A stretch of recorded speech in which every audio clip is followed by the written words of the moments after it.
buenas noches, ¿qué tal? Bienvenidos al Cascabel en 13. Si me permite la expresión, les diré que tiene guasa la cosa. Porque fíjense, después de la farsa, de esa ópera bufa, de ese sainete, de ese vodevil, lo que ustedes prefieran, que nos han montado los dirigentes separatistas con las consabidas consecuencias negativas para la convivencia social, pero también para la economía, ahora resulta que el prófugo Puigdemont admite en unas declaraciones a un periódico belga que siempre es posible una solución diferente a la independencia. Y por otro lado, el portavoz de Esquerra, por su parte, reconoce que el gobierno de Puigdemont no estaba preparado para desarrollar esa República Independiente de Cataluña. Así que hay que decir eso de a buenas horas, mangas verdes. O sea que uno, el principal responsable del desaguisado político, social y económico, nos dice ahora, después de pasarse la ley, la Constitución y el Sejm por el arco del triunfo, que puede buscarse una solución al encaje de Cataluña en España, una solución que no sea precisamente la independencia, eso que ellos han buscado hasta el límite, con consecuencias nefastas, mientras sus socios colaboradores, empapados por el baño de realidad que están recibiendo, asumen ahora también de forma indirecta el error de haberse embarcado en una apuesta sin futuro, pero de consecuencias penales. Consecuencias tan serias como que su líder y ex vicepresidente del Gobierno sigue ahora mismo en prisión, él y otros exconsejeros.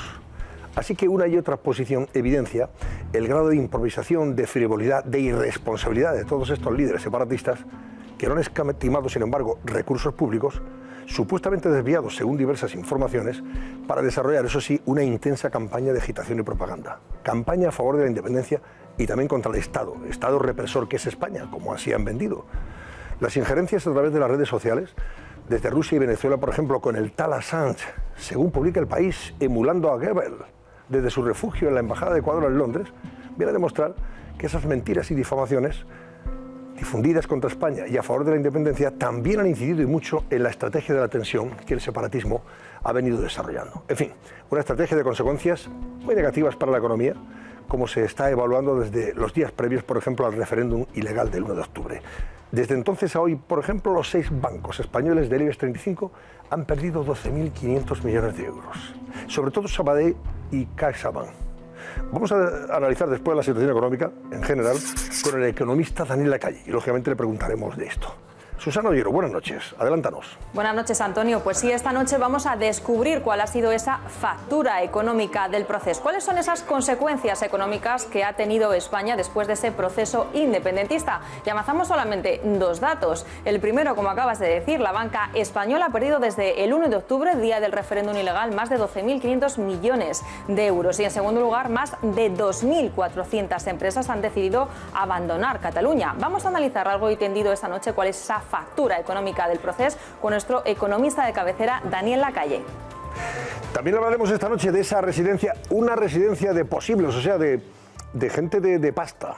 Está situada en una de las zonas, dicen, más caras, al norte de Bruselas, zona flamenca. Allí viven su refugio belga, Puigdemont, y parece que también los exconsejeros fugados de la justicia. Vean ustedes. Semana decisiva para Puigdemont. La justicia belga decide el viernes sobre su entrega a España. El expresidente huido afronta su futuro desde una vivienda de lujo en Bélgica. En unos minutos, todos los detalles. Arranca el juicio a la manada. Los 5 jóvenes acusados de una agresión sexual en plenas fiestas de San Fermín. Esta noche repasamos las pruebas y resolvemos los interrogantes con ellos, los presentadores de Detrás de la Verdad. Hoy en el plató del Cascabel. Y en Pamplona tenemos a Denébola Fernández para contarnos en avance cómo ha sido ese primer día de un juicio que se está celebrando a puerta cerradísima, sin la presencia de medios de comunicación, tampoco de público. Denébola, buenas noches, cuéntanos. Hola, buenas noches. Sí, hoy ha dado el pistoletazo de salida ese esperado juicio contra la manada. Un juicio que, como dices, se está celebrando a puerta cerrada, por lo que los periodistas no tenemos acceso a lo que está ocurriendo en el interior. Sin embargo, sí hemos podido saber que hoy los 5 acusados se han declarado inocentes de esa supuesta agresión sexual en grupo. Sin embargo, uno de ellos, y esta ha sido la sorpresa de hoy, sí ha reconocido que sustrajo el móvil de la joven. Enseguida les cuento más detalles. Pues enseguida conectamos de nuevo con Denébola Fernández porque por ahí vamos a empezar las claves del día en unos segundos. Vean. José Luis Pérez, muy buenas noches. Muy buenas noches. Por ahí empezamos, ¿no? Se está dilucidando. Déjame que te dé la enhorabuena Luego antes. vamos a hablar de eso. Vamos a hablar después. Tienes ahí la antena de oro, muy merecida. Ah, que está por aquí, es verdad. Sí, ahí está. Luego vamos a comentarlo. Es que tiene su intríngulis y tiene su intrahistoria, también muy simpática. Bueno, ya verás. Luego nos la cuentas. Por supuesto que sí. Pero antes vamos con esto de la violación o relaciones consentidas. Esto es lo que está dilucidándose en ese juicio en Pamplona, ¿verdad? Bueno, y ahí va a estar la clave. Efectivamente ha comenzado hoy en Pamplona, en la Audiencia Provincial de Navarra, el juicio contra estos 5 jóvenes sevillanos acusados de la violación en grupo, de una violación en grupo en el San Fermín, en las fiestas de San Fermín del año 2016.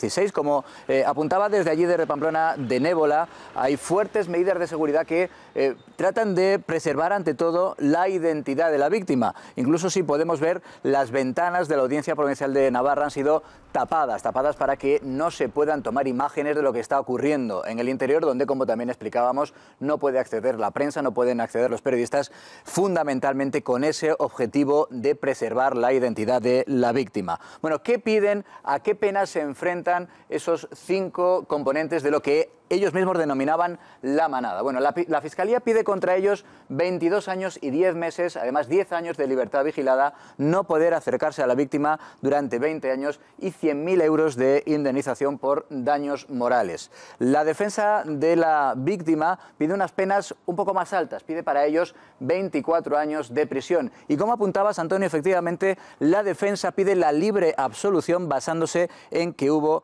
consentimiento. Es decir, lo que nos cuentan los expertos es que en este caso no va a haber términos medios. O son condenados a las penas más altas si se considera que efectivamente fue una violación en grupo, que es lo que ahora mismo consideran tanto el juez instructor como la Audiencia Provincial, como también apunta la Fiscalía y como parece apuntar la Policía Foral, que por cierto hizo una labor extraordinaria con la detención en cuestión de horas, solo unas horas después de la primera denuncia. Eran ya detenidos en Pamplona todavía durante las fiestas de San Fermín. Si se considera que fue una violación en grupo, las penas más altas. Si los abogados de las defensas, en cambio, con 96 segundos de grabación de unos hechos que duraron aproximadamente 20 minutos, y con esos 96 segundos consiguen demostrar que fue una relación consentida, entonces efectivamente los 5 acusados, que están en la cárcel desde el año 2016, quedarían de inmediato en libertad. No hay término medio para la resolución de este caso. Bueno, pues un caso que ha despertado, lógicamente, una enorme expectación informativa y del público también. Luego ampliaremos detalles con nuestros compañeros de Detrás de la Verdad. Ahora vamos a hablar del capítulo que está protagonizando este personaje intrigante, el tal Assange, desde esa embajada de Ecuador en Londres, donde está refugiado desde hace ya años, el hombre de los papeles Wikileaks, que también está metido de hocicoz en esa campaña en favor del separatismo y en contra de España. Bueno, los apoyos internacionales del independentismo catalán. La semana pasada, lo recordarás, Antonio, hablábamos de Pamela Anderson. Hoy efectivamente cobra protagonismo Julian Assange. Julian Assange, que está encerrado en la Embajada de Ecuador en Londres para huir de la justicia de Estados Unidos, que por cierto, entre otras cosas, le acusa de agresión sexual. Y esa Embajada de Ecuador en Londres es la que efectivamente visitó este hombre. Este hombre es Oriol Soler, está considerado uno de los cerebros del independentismo. También alguna de sus empresas ha sido regada abundantemente con dinero público. Hoy, por ejemplo, los compañeros de OK Diario decían que se le pagaron 1,5 millones de euros, 1.400.000 euros,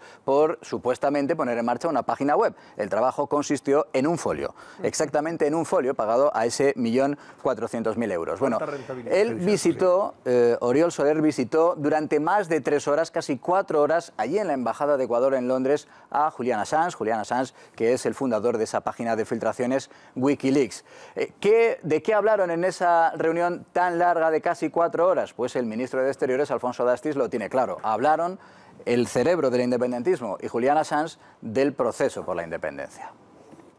Se ha entrevistado con el señor Assange por espacio de 3 horas, me parece. Ya me dirá usted si no es un parecer que no repugna a la razón que hayan abordado este tema, sabiendo de qué pie cojea y qué manifestaciones ha estado haciendo el señor Assange y cuál es la involucración del señor Soler. Bueno, y a lo que pudieron hablar allí, en la Embajada de Ecuador en Londres, el cerebro, uno de los cerebros del independentismo, y Julian Assange, se le suma también la trama rusa. El ministro de Exteriores, Alfonso Dastis, no quiere meterse en un lío diplomático y dice que no puede garantizar, no puede certificar que el gobierno ruso estuviera detrás. Pero lo que tiene claro él, y tienen claro también los expertos, es que la mayor parte de las fake news, que se dice ahora, o sea, las noticias falsas que en torno al proceso independentista han ido apareciendo en los últimos meses, tienen esa procedencia, la procedencia rusa. Nosotros no nos consta formalmente que el gobierno ruso esté detrás de esto, pero sí sabemos de dónde vienen este tráfico que está vinculado con redes que tienen su punto de propagación en Rusia. Y luego, efectivamente, ha llegado el momento de ver el casoplón en el que se esconde en Bruselas, al norte de Bruselas, a unos 20 minutos del centro de Bruselas, como decías, en la zona flamenca, donde se esconde Puigdemont con sus 4 consejeros, los otros 4 consejeros que también están huidos. Esa es la zona que han descubierto los compañeros de OK Diario y que esta mañana veíamos en el programa de Ana Rosa. Es una zona de alto standing, una de las más caras de la ciudad de Bruselas, donde, insistimos, parece que pasa al menos las noches Puigdemont con el resto de los consejeros, de los que fueron consejeros, que también huyeron a Bélgica. Allí se ha ido con los consejeros, pero lo apuntabas, parece que no se ha llevado al peluquero. Mira. Esta es una imagen de esta misma tarde. Ha acudido, no ha hablado, pero ha acudido a la Casa de Cataluña en Bruselas con ese corte de pelo que marca ciertas diferencias, en la misma línea, pero con ciertas diferencias de lo que venía siendo el expresidente. Ya digo, en ese acto en la Casa de Cataluña en Bruselas no ha hablado.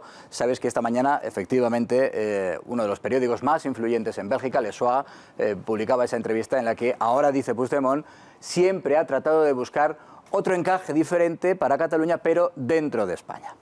Bueno, se ha hecho un desmonte capilar bastante notable el señor Puigdemont, sí, ¿verdad? Sí. Y, por cierto, ya ha anunciado que quiere ir en Juntos por Cataluña, que esa sería la candidatura, y quiere formarse, ¿no? Bueno, él había anunciado hace tiempo que quiere ser el candidato, desde el momento en el que huyó a Bruselas, a Bélgica. Es verdad que hoy ya le ha puesto nombre, va a ser eso de Juntos por Cataluña. Está a la espera de que, en principio, el miércoles su formación le confirme como el candidato y que en esa candidatura va a incluir también algunos de sus hombres fuertes. Y otra que está marcando el territorio ya es la señora Colau, la alcaldesa de Barcelona, que en un alarde de tacticismo de los que viene siendo habitual en ella, ya se desmarca del Partido Socialista de Cataluña, los echa al PSC del ayuntamiento, porque ya está marcando su territorio para estas elecciones del 21 de diciembre. Está dejado de ser ambigua, ¿no? La señora Colau, yo creo que está ya lo intenta, más cerca del ha dejado de ser ambigua. Yo creo que efectivamente ya todo el mundo va viendo de qué lado van a acabar los apoyos de su formación en el caso de que sean necesarios, que por cierto parece que van a ser necesarios, pero ella trata de continuar en esa ambigüedad. Tacticismo, decías, bueno, ayer rompió el pacto de gobierno municipal con el PSC, con los socialistas catalanes. Hoy toca tratar de quitarse esa imagen y decir, por ejemplo, que ella nunca ha sido independentista. La imposibilidad de continuar con el pacto de gobierno porque hay una cuestión democrática ahora mismo que ni siquiera es ni nacionalista ni independentista. O sea, yo no soy independentista, la mayor parte de los miembros de Barcelona en Comú tampoco lo son. O sea, no es una cuestión de independentismo, es una cuestión democrática. Bueno, es el momento de que Paola Sánchez nos diga qué pregunta nos plantea hoy en el barómetro. Buenas noches, Paola. Buenas noches, Antonio. Bueno, pues como les estábamos contando a nuestros espectadores, hoy ha anunciado el expresidente de la Generalitat que junto con su partido, con el PDeCAT, pues quiere concurrir a las elecciones catalanas el próximo 21 de diciembre. Lo va a hacer, eso sí, bajo una marca diferente, se van a llamar Junts pel Catalunya. Pero nosotros lo que les planteamos a ustedes hoy durante todo el programa es si creen que esta opción es viable. Concretamente, la pregunta es si se debe permitir a Puigdemont concurrir a las elecciones desde Bruselas. ¿Qué creen, que sí o que no? Bueno, pues si les parece una opción viable, tienen ustedes que llamar al 905-855-001. Tienen por delante 2 horas, casi 2 horas y media. Si consideran que no, al 905-855-002. Para hacernos llegar lo que opinan de esta pregunta y de todo lo que planteemos durante el programa, pues tienen otra vía, es el Twitter. Hoy el hashtag que les proponemos es #elcascabel, la fecha de hoy 13N, #elcascabel 13N. Y por cierto, ahí nos pueden hacer llegar todas sus opiniones. Pero Antonio, déjame un segundo decirte, amiga mía, que yo, al igual que José Luis Pérez, te ha querido felicitar por esa antena, lo que quiero es transmitirte todos esos mensajes, porque me lo están diciendo muchos espectadores, que por favor te demos la enhorabuena, que te demos las gracias. Y además, decirte en nombre también del equipo que muchas gracias por dedicarnos un trocito de ese premio que te dieron el sábado por la noche, que a nosotros nos ha encantado que nos hagas llegar también a cada trabajador. A ver si podemos ver un momento de esa gala. Es una antena que quiero compartir con todos aquellos con los que a diario hago el cascabel. Nosotros somos la cabeza visible de esos equipos que están trabajando denodadamente para que hagamos el trabajo al final y luzca, si es posible, y al final tenga audiencia y tenga la posibilidad de seguir adelante en el mundo de la televisión, por celoso y difícil, como podéis saber e imaginar. Y con ellos quiero compartir esta antena en 13 y también con... Hombre, hoy es un día especial porque mi mujer cumple años y quiero dedicárselo a Ana, naturalmente. ¿La verdad, Ana? Gracias. Y por supuesto a mi hijo Alejandro. Quiero adherirme además a ese reconocimiento póstumo a alguien con el que compartí también las mañanas de Radio Nacional de España, José Antonio Sentís, que nos ha dejado un gran periodista y una bella persona. Sentís que, ¿verdad?, se nos fue el pasado viernes, hombre de prensa, pero también de radio. Durante 2 años dirigió Radio Nacional de España. Bueno, pues mi agradecimiento, por supuesto, a la Federación de Asociaciones de Radio y Televisión, la felicitación a todos los premiados, incluida nuestra compañera María José Navarro, de la cadena COPE, que también recibió, por cierto, su premio. ¿Y qué os iba a decir? Hombre, la anécdota que yo le contaba antes a José Luis Pérez es que, bueno, en el fragor de una gala que realmente, bueno, pues es divertida, es simpática, donde nos saludamos los compañeros, los amigos, resulta que nos entregan las antenitas de forma equivocada. Y yo veo casi al final de la noche, hombre, Antena de Oro 2017, Bertín Osborne. Digo, anda, Bertín Osborne había recibido también una antena. Claro, Bertín se había marchado hacía ya 1 hora, por lo menos. Le envié un mensaje a Bertín, que me contestó al día siguiente. Dice, bueno, lo más descacharrante no es que te hayan dado a ti mi antena, no, es que a mí me han dado la de José María García. Con lo cual yo no sé quién tiene a esta hora de la noche mi antena. Vieito Rubido, director de ABC, buenas noches. Buenas noches. Y Paco Rosell, director del Mundo, buenas noches. Muy buenas noches, Antonio. Y muy buenas noches también a Sandra Fernández y a Fernando Jauregui. Bueno, son cosas que pasan, ¿verdad? Sí. Es una anécdota. La verdad que se equivocó la chica que le entregaba a la persona que a su vez daba las antenas. Fue en el Casino de Aranjuez. Y muy bien, la verdad que todo muy bien. Se equivocó y bueno, pues ahí estamos. Rodeada de tantas estrellas, me imagino que los nervios eran lógicos, claro, esa equivocación es perfectamente entendible. Claro. Pero por cierto... a nuestro colaborador, a Javier Gallego, no hubiera pasado nada, porque la podíais haber intercambiado aquí. También recibió una antena y también le queremos felicitar aquí desde el programa porque es nuestro colaborador. Pero vamos a ver, Paola, que la antena de Javier Gallego la recibió el presidente del Cabildo de La Palma de Gran Canaria, el señor Pestana. ¿En serio? Pero ese follón hubo. Y claro, y Gallego, pues no sé cuál recibiría. El caso es que los que estaban todavía por allí pudieran hacer su intercambio. Hay que hacer un llamamiento. Los que se habían marchado. Hay que hacer un llamamiento. El que tenga tu antena, que llame ahora en directo. Que llame ahora mismo. Claro, hay que hacer un llamamiento, hay que aprovechar. Si es José María García, que tenemos un cariño especial y es, pues nada, que llame y así quedamos. Bueno, rápidamente, que tenemos 3 minutos antes de la publicidad. La pregunta que hacíamos del barómetro, Vieito, ¿se puede presentar desde Bruselas el señor Puigdemont? Yo creo que, vamos, no sé la sofisticación legal, pero en un principio yo creo que es un hombre, es un huido de la justicia española. Tiene a sus compañeros en la cárcel precisamente porque él huyó. Y entonces la Fiscalía entendía que sí hay un riesgo de fuga por el antecedente del precedente de Puigdemont y también el señor Turull y el señor Rull, etc. Yo creo, a mí me parece, vamos, que lo decía Platón, decía, poco valen tus ideas si no estás dispuesto a arriesgar nada por ellas. Y la verdad es que el señor Puigdemont ha demostrado que arriesgar por sus ideas arriesga poco, ¿no? Y en este caso, yo no sé, creo que más allá de que haya o no una legitimidad o una legalidad que le permita presentarse, lo que no se tiene en este momento es una legitimidad para presentarse. Bueno, pues ahora os pregunto también a vosotros y me respondéis, ¿de acuerdo? Pero antes tenemos que hacer esta pequeña pausa. Volvemos enseguida, venga.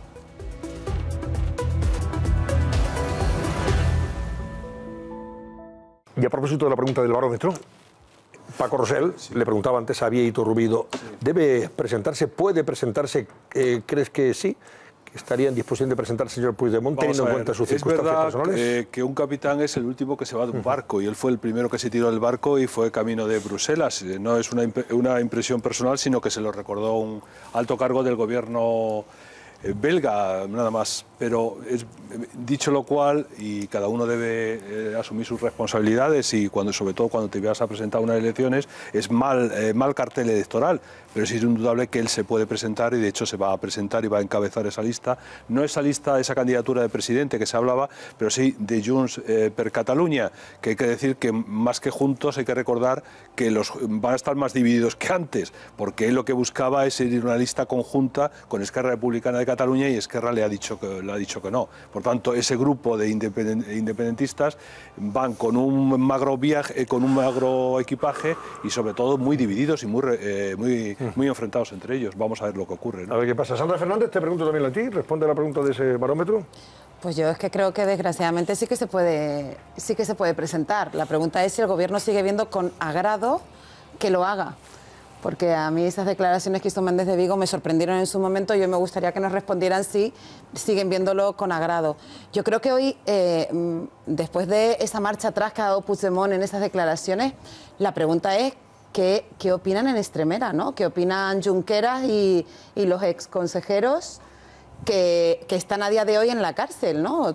Yo creo que cuando salga Oriol Junqueras de prisión y haga sus primeras declaraciones, entiendo que esta situación no puede ser del agrado de ninguno de ellos, porque esta marcha atrás de todo, empezando por Forcadell y continuando hoy por el propio Puigdemont, debe dejarlo sorprendidos cuanto menos, ¿no? Y Fernando Jáuregui también pregunta sobre el barómetro. Legalmente, claro, puede presentarse, como pueden presentarse los que están en la cárcel. Y en el segundo aspecto, yo me alegro de que se presente. Te digo la verdad, primero porque todo lo que contribuya a normalizar las elecciones más anormales que hemos encontrado jamás, pues es bueno, porque lo que no es bueno es que sean tan anormales. Y segundo, es bueno que se presente porque no hay mayor aliado del antiindependentismo que el señor Puigdemont en estos momentos. Ha roto el frente independentista, lo rompe. Con lo cual, hombre, yo estoy de acuerdo con lo que dice Sandra. Ya veremos a ver cuando salga el señor Junqueras de la cárcel, a ver qué opina de esto, pero estoy seguro que feliz, lo que se dice feliz, no debe estar. No. Y si Junqueras no está feliz y Puigdemont se va a pegar la castaña del siglo y ya va a acabar hundiendo al PDeCAT, pues entonces el que está feliz soy yo, ¿qué quieres que te diga? Bueno, vamos a ver qué pasa. Esta semana, José Luis Pérez, tenemos ya candidaturas. El viernes creo que es el día que se cumple el plazo para presentar candidaturas, y vamos a ver si se presenta por Juntos por Cataluña, que sería la marca con la que comparecería en estas elecciones del 21 de diciembre. Elecciones en las que, por cierto, Rajoy decía en un periódico alemán hoy, dice, estoy convencido de que las fuerzas separatistas van a perder muchos votos, o sea, van a dejarse muchos apoyos en esas elecciones. Dios le oiga, fíjense lo que decimos. Bueno, él está convencido efectivamente de que van a perder muchos apoyos los independentistas en esas elecciones, que hay que destacar una primera cuestión importante, y es que recordarás que hace aproximadamente un mes muchos decían, si son unas elecciones convocadas en virtud del 155, a lo mejor los independentistas se plantean no ir. Bueno, lo que ya tenemos claro es que a esas elecciones del 21 de diciembre, efectivamente convocadas en virtud del 155, van a ir todos. Y cuando digo todos es absolutamente todos. Se van aclarando ya cuáles van a ser los cabezas de cartel de las diferentes formaciones. Aquí lo vamos viendo. Para empezar, los partidos independentistas. Todo parece indicar que Oriol Junqueras, aunque sea desde el interior de la cárcel, va a ser el cabeza de cartel de Esquerra Republicana. Efectivamente, como apuntaba Jáuregui, legalmente puede hacerlo, aunque a lo mejor lo hace ya desde fuera de la cárcel. Tendría que activar lo que hemos dado en llamar la vía Forcadell, es decir, que hiciera algún tipo de declaración ante el juez acatando la Constitución. En ese caso podría hacer la campaña fuera de prisión, en caso contrario tendría que hacerla desde dentro. Parece que está dispuesto, como ya dijo, anunció en una entrevista a una televisión belga, parece que está dispuesto a hacer su campaña desde Bélgica, efectivamente, Puigdemont, que no ha conseguido que la lista sea eso que él pretendía de Juntos por el Presidente, le han renombrado como Juntos por Cataluña, pero, insisto, la intención de Puigdemont es la de ser el candidato de lo que en algún momento se llamó Convergencia i Unió, que después se transformó en el PDeCAT y que ahora sería Junts per Catalunya, también haciendo un guiño a la coalición de las anteriores elecciones en las que se presentaron todos los independentistas junto con Esquerra, coalición que no han podido reeditar bajo el nombre de Junts per Sí, de Juntos por el Sí. ¿Qué nos dicen en el seno de su partido? Que es un buen candidato para aguantar lo que se prevé que va a ser una debacle de la antigua Convergencia, una debacle en votos y en escaños, que puede ser, por tanto, un buen candidato para ellos en el corto plazo, pero que desde luego no es un buen candidato en el medio y largo plazo para las necesarias coaliciones posteriores. Y decía que cuando digo todos se van a presentar, es todos, me refería especialmente a los antisistema de la CUP, que este fin de semana han decidido también acudir a esas elecciones, a pesar de ser convocadas por el 155 y a pesar de que ellos hablan de un Estado opresor y convocadas de una manera antidemocrática. Bueno, pues ellos, en una falta evidente de coherencia, han decidido participar en esas elecciones supuestamente convocadas de manera tan antidemocrática. Y los partidos que defienden la Constitución también tienen bastante despejados, ya mucho más despejados de hecho, sus carteles. Decíamos que aún no son oficiales en las otras formaciones que veíamos. Ya es oficial que Inés Arrimadas, que es la líder de la oposición actualmente en Cataluña, será la cabeza de lista de Ciudadanos. También Miquel Iceta encabezará la de los socialistas en Cataluña, los socialistas que, como venimos contando también en los últimos días, están haciendo fichajes que sobre todo quieren hacer guiños a la parte independentista, con algunos ex independentistas o al menos con nacionalistas, digamos, del sector, por ejemplo, que organizó el referéndum del 9 de octubre, y también es ya oficial que Xavier García Albiol será el candidato del Partido Popular a esas elecciones del 21 de diciembre, en el que falta por conocer qué va a hacer lo que actualmente en el Parlamento catalán se conocía como Catalunya Sí que es Pot, que incluye a Podemos, que incluye a los comunes de Ada Colau, donde parece también imposible que alcancen un acuerdo para reeditar esa coalición electoral. En todo caso, Colau, a la que escuchábamos hace un momento, hoy lo que hace es tratar de desmarcarse de lo que todos hemos interpretado como un apoyo a los independentistas. Ayer rompió esa coalición en el Ayuntamiento de Barcelona con el Partido Socialista de Cataluña, y hoy le tocaba, en ese esfuerzo por mostrarse ambigua, hoy le tocaba decir que ella nunca ha sido independentista. Posibilidad de continuar con el pacto de gobierno, porque hay una cuestión democrática ahora mismo que ni siquiera es ni nacionalista ni independentista. O sea, yo no soy independentista, la mayor parte de los miembros de Barcelona en Comú tampoco lo son. O sea, no es una cuestión de independentismo, es una cuestión democrática. Entre las que no cree a Ada Colau, bueno, las que no cree ahora cuando dice que no ha sido independentista, está Mariló Barceló, que es la portavoz de Ciudadanos, y que dice que Colau efectivamente ha cometido una traición contra los socialistas catalanes. Sospechamos que la señora Colau ya está preparando el pacto con los independentistas después de humillar al Partido Socialista de Cataluña. Sabemos que la señora Colau votó sí el 9N. Bueno, es que Colau iba incluso un poco más lejos. Colau hoy, la alcaldesa de Barcelona, exigía explicaciones al gobierno, a la antigua Generalitat, por aquello de que están reconociendo ahora algunos de sus dirigentes, no estaban preparados para la independencia. No ha habido reconocimiento internacional, se nos había prometido que se daría. Ha habido un grave impacto económico, cosa que se nos dijo que no iba a suceder. El Govern, una parte ha ido a declarar y ha entrado en prisión, otra parte se fue a Bruselas y nos consta que eso ha sido fruto de la improvisación. Creo que Cataluña no se merece esto y creo que Cataluña se merece explicaciones. Bueno, después de escuchar estas últimas declaraciones de Ada Colau, lo previsible es que en un par de días haga algún mimo, por aquello de compensar en su ambigüedad, a Esquerra Republicana de Cataluña. Bueno, pues vamos a ver qué pasa. Estaba viendo a la señora Colau y he recordado que la Guardia Urbana el otro día dio nada más y nada menos que 750.000 asistentes a esa manifestación separatista de Barcelona. El sábado fue, si no me recuerdo mal, que es imposible que quepan donde estaban. Eso fue una cosa tremenda. La Guardia Urbana dio casi más manifestantes que los propios organizadores. Antonio, ese es uno de los pecados del periodismo español y de la política española en general. Y es que contamos muy mal, y es muy fácil. Es muy sencillo, se puede ubicar, hallar los metros cuadrados y hacer un cálculo de 3 personas por metro cuadrado. Si quieres ser muy generoso, ya tienen que estar muy apretados. Ahí podías dar 4 personas por metro cuadrado, pero claro, nunca te salen. Es que movilizar 1 millón de personas en este país es tremendo. Yo siempre pongo el ejemplo. Fíjense lo que pasa en el Bernabéu, que van 80.000 personas, y cómo queda la Castellana absolutamente colapsada por 80.000 personas. Imaginaros lo que son medio millón, 300.000 o 1 millón de personas. Oye, pero claro, la Guardia Urbana fue muy cicatera a la hora de evaluar el número de manifestantes cuando forma parte de la propaganda. Corría a cargo de la sociedad civil catalana, ¿verdad?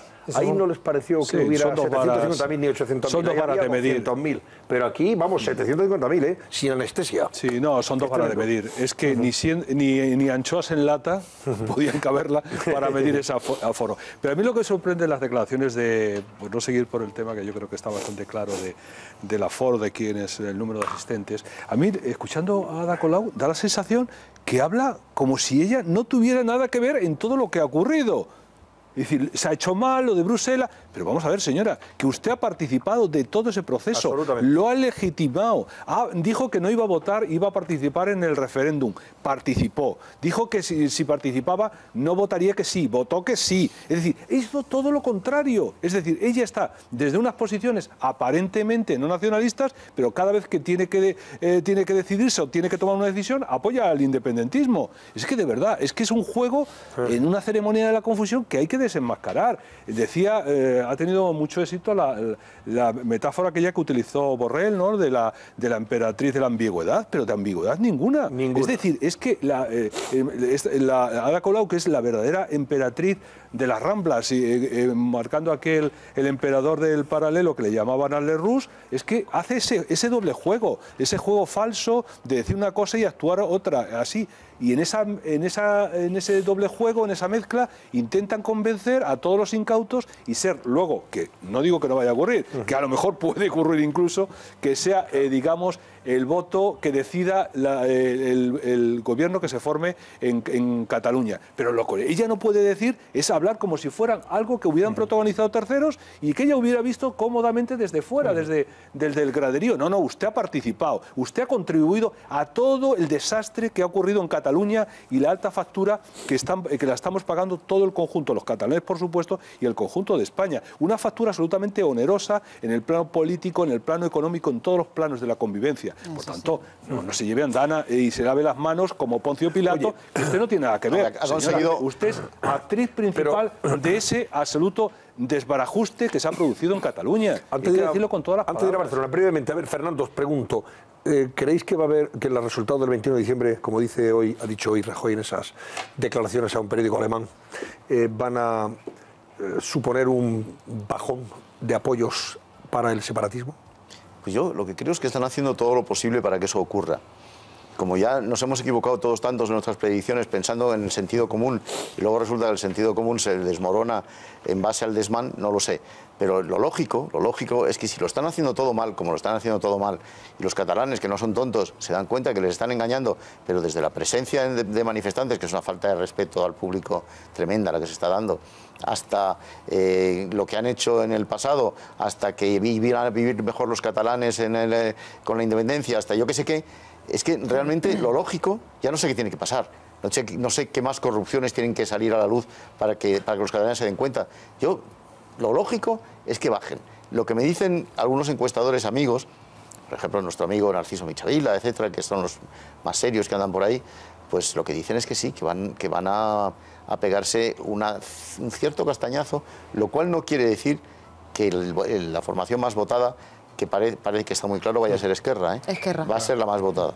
Bueno, Benito, sobre esto... Yo a mí quería incidir en lo que decía Paco Rosell de la figura de Ada Colau. Ada Colau, de todos modos, el cerebro de Ada Colau es un señor que se llama Pisarello, que hasta hace muy poco jugaba al fútbol. Nació en Tucumán, en Argentina, vino a jugar aquí a Madrid a ver si triunfaba, no triunfó y después se fue a Barcelona. Y claro, lo que llama la atención de lo que falla, de lo que está pasando en Cataluña, es que un señor sin raíces catalanas, sin emotividad catalana, sea uno de los grandes ideólogos de lo que está ocurriendo en Cataluña, y un señor como Albert Boadella, que es químicamente puro catalán, pues no pueda pisar Cataluña, porque entonces algo malo está pasando en Cataluña, algún fracaso enorme tiene esa sociedad para que no pueda reconocer el talento, la pluralidad y el gesto democrático de un discrepante como es Boadella, que es un discrepante abierto con el pensamiento nacionalista catalán, y sin embargo venga un señor que no tiene a invocar las políticas identitarias, las políticas de es que nosotros somos los catalanes. ¿Quién? Tú de Tucumán. Es una cosa francamente si me permites la broma, hay la situación muy complicada del País Vasco. Decía Julio Caro Baroja que la situación del País Vasco convendría llevar trenes de psiquiatras. Lo curioso es que la situación de Cataluña, en lugar de traer trenes o barcos de psiquiatras argentinos, han traído políticos argentinos que han venido a complicarlo, en estos casos de manera tremenda, porque has dicho un caso en lo que está ocurriendo tanto en el Ayuntamiento de Barcelona, pero en el Ayuntamiento de Madrid también hay manifestaciones, es decir, personas que, con todos los respetos, que se han integrado en España y lo primero que dicen, mostrarse en contra de la Constitución, mostrarse a favor de la independencia de Cataluña. Es decir, una cosa bastante desquiciante. Por tanto, hubiera sido desear más que determinados políticos argentinos que hubieran venido psiquiatras, que hubieran resuelto, hubieran paliado la situación.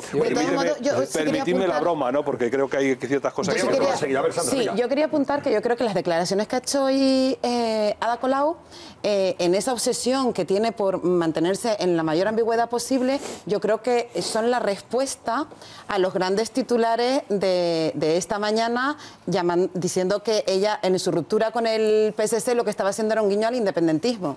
Y para volver a templar y volver a colocarse en esa línea de la ambigüedad, ella arremete hoy contra el independentismo.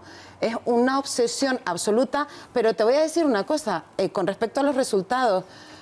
Decía Fernando ahora mismo, es que pensamos en el sentido común. Es que yo he hablado hoy con compañeros que están en Cataluña y los independentistas siguen pensando que todo esto es de la prensa española manipuladora. Sí, sí. Y siguen defendiendo a los suyos y siguen creyendo que todo esto es terrible. Entonces yo, lo del resultado electoral, a no ser que la participación realmente sea una participación muy elevada, yo tengo mis serias dudas de que realmente el independentismo... Sandra, por si acaso, ya van diciendo tanto Esquerra como el propio Puigdemont, por cierto, que la independencia no parece que sea la salida más posible. Eso por si acaso. Sí. Eso es una buena noticia. A mí que lo diga Esquerra me parece muy significativo. Vamos a comentarlo enseguida. Eso. Yo ahora voy a pedir opinión sobre esto de Puigdemont, que me parece muy significativo. Eso y lo que ha dicho la propia Esquerra. Dicen, hombre, al final hemos descubierto que no estábamos preparados para desarrollar esta república independiente. Pues a buenas horas, mangas verdes, ¿para qué nos hemos metido en el viaje? Y la si no tenemos dinero ni para pagarnos una de pipa. Y la Asamblea también lo ha hecho. El daño enorme que se ha hecho básicamente en tres direcciones.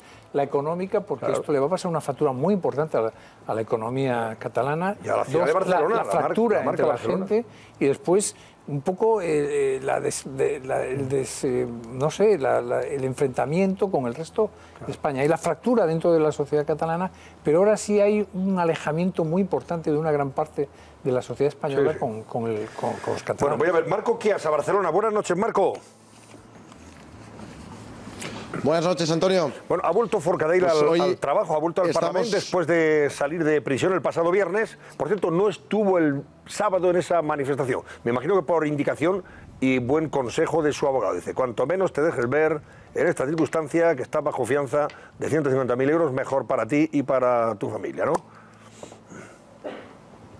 Exactamente, nos encontramos justo a las puertas del Parlamento de Cataluña, donde esta mañana hemos visto a Carme Forcadell venir aquí a trabajar con total normalidad, con rostro serio. Le hemos visto entrar a una sala donde, a puerta cerrada, ha recibido un aplauso de sus compañeros, a los que ha felicitado y a los que les ha dicho que siga trabajando por la soberanía de esta institución. Una Carme Forcadell que, como indicas, Antonio, fue la gran ausente el sábado en la manifestación de apoyo a los encarcelados. Siguiendo las recomendaciones de su abogado, no asistió a esa concentración y se limitó únicamente a poner un tuit de apoyo a los encarcelados. Gracias a las recomendaciones de su abogado, conviene recordar que hoy Carme Forcadell está en libertad, ya que acató el orden constitucional y dijo que la declaración unilateral de independencia era un tema simbólico. Y precisamente esa estrategia de Carme Forcadell es la que se podrían estar planteando seguir los encarcelados exconsejeros del PDeCAT, que en su día ni siquiera respondieron a las preguntas de la Fiscalía, pero que ahora han cambiado de abogado y se estarían planteando pedir volver a declarar ante el magistrado de la Audiencia Nacional y, por tanto, seguir la estrategia de Forcadell y marcar distancias con Puigdemont, con quien ya no comparten abogado. Y también quieren demostrar que en el acta de la sesión del Parlamento del 27 de octubre indica que ninguna de las resoluciones que se iban a llevar a cabo iba a tener efectos jurídicos. Y esa estrategia, precisamente, Antonio, la Fiscalía la vería con buenos ojos, porque acatar el orden constitucional disminuiría las posibilidades de que los acusados siguieran cometiendo delitos y además disminuiría las posibilidades de que tuvieran que continuar en prisión provisional. Muy bien, Marco. Bueno, esto demuestra a las claras que hay una notable división en el seno del separatismo. Ahora mismo son fuerzas políticas y gente que está dividida, son fuerzas discrepantes y que están divididas y tensionadas por la situación que se está viviendo, con Puigdemont en Bruselas y 4 consellers fugados y aquí otros en prisión. Por cierto, en Bruselas, gracias, Marco. Despedimos Barcelona y vamos a abrir con Bruselas, con el corresponsal de la COPE en Bruselas, José Luis Concejero. José Luis, estás por ahí, ¿no? Buenas noches. Sí, en un programa de Antena de Oro, por lo tanto, enhorabuena, Antonio, que no es nada menor. Buenas noches. Muchísimas gracias, amigo José Luis, te lo agradezco sinceramente. Declaraciones de Puigdemont en Bruselas, ayer a Lesuar, pero hoy ha aparecido, por cierto, comentábamos antes con Pérez, ha aparecido con un desmonte capilar notable, se ha hecho un corte de pelo bastante evidente. Sí, se ha hecho un corte de pelo bastante evidente. Todo apunta a que ha sido durante el fin de semana, Antonio, porque la entrevista que hoy ha publicado el diario Le Soir, que es uno de los diarios referencias aquí en la capital comunitaria de la prensa belga, esta entrevista la realizaron el pasado viernes. Yo hoy, cuando hemos visto a Carles Puigdemont, que ha aparecido en ese acto por la tarde, que se había cortado el pelo, y en la entrevista, en las fotografías, se ve que seguía con su pelo de toda la vida. Por lo tanto, ha debido ser este fin de semana. Te diré una cosa, de todas formas, Antonio, las peluquerías en Bruselas no son baratas y tampoco son especialmente buenas. No seré yo el que me ponga a criticar ni mucho menos el corte de pelo del expresidente de la Generalitat de Cataluña. Bueno, ¿qué ha dicho a Lesuar el señor Puigdemont? Bueno, ha dicho una cosa, ha dicho el titular destacado de esta tarde y que recoge toda la prensa nacional es que es posible una solución diferente a la independencia, con lo cual decimos, y para este viaje habíamos necesitado esas alforjas de tensión y de locura a la que nos ha llevado este señor. Pues hombre, eso podríamos haberlo hablado hace ya 3 meses o 4, ¿no? O 1 año. ¿Qué es esto de ir a la independencia? Ahora resulta que hay una solución que no pasa precisamente por la independencia. Ya podía haberlo dicho antes, ¿no? Sí, bueno, es lo que destaca Jurek, que es el entrevistador, es un periodista muy conocido aquí en Bélgica. Como puedes comprobar, la portada de Le Soir, Antonio, a 4 columnas, dice exactamente lo que estabas comentando anteriormente. Otra solución a la independencia es posible. En esta entrevista también llama la atención unas cuantas cosas, unos cuantos titulares que ha dejado. Por ejemplo, dice que puede pasar los próximos 30 años de su vida en la cárcel por llevar a cabo un programa electoral conocido por todos. Luego también habla de las candidaturas, algo que, por cierto, sí que es verdad que ha cambiado en las últimas horas. Hay unas cuantas curiosidades de esta entrevista que son muy interesantes. La primera, la que te recordaba anteriormente, Antonio, esta entrevista se realizó el pasado viernes, y luego también Jurek, el entrevistador, cuenta una serie de cosas que son bastante interesantes, ¿no? De acuerdo un poco con la vida que Carles Puigdemont está llevando aquí en la capital comunitaria y que tanto interés están despertando porque muchas de ellas se desconocen.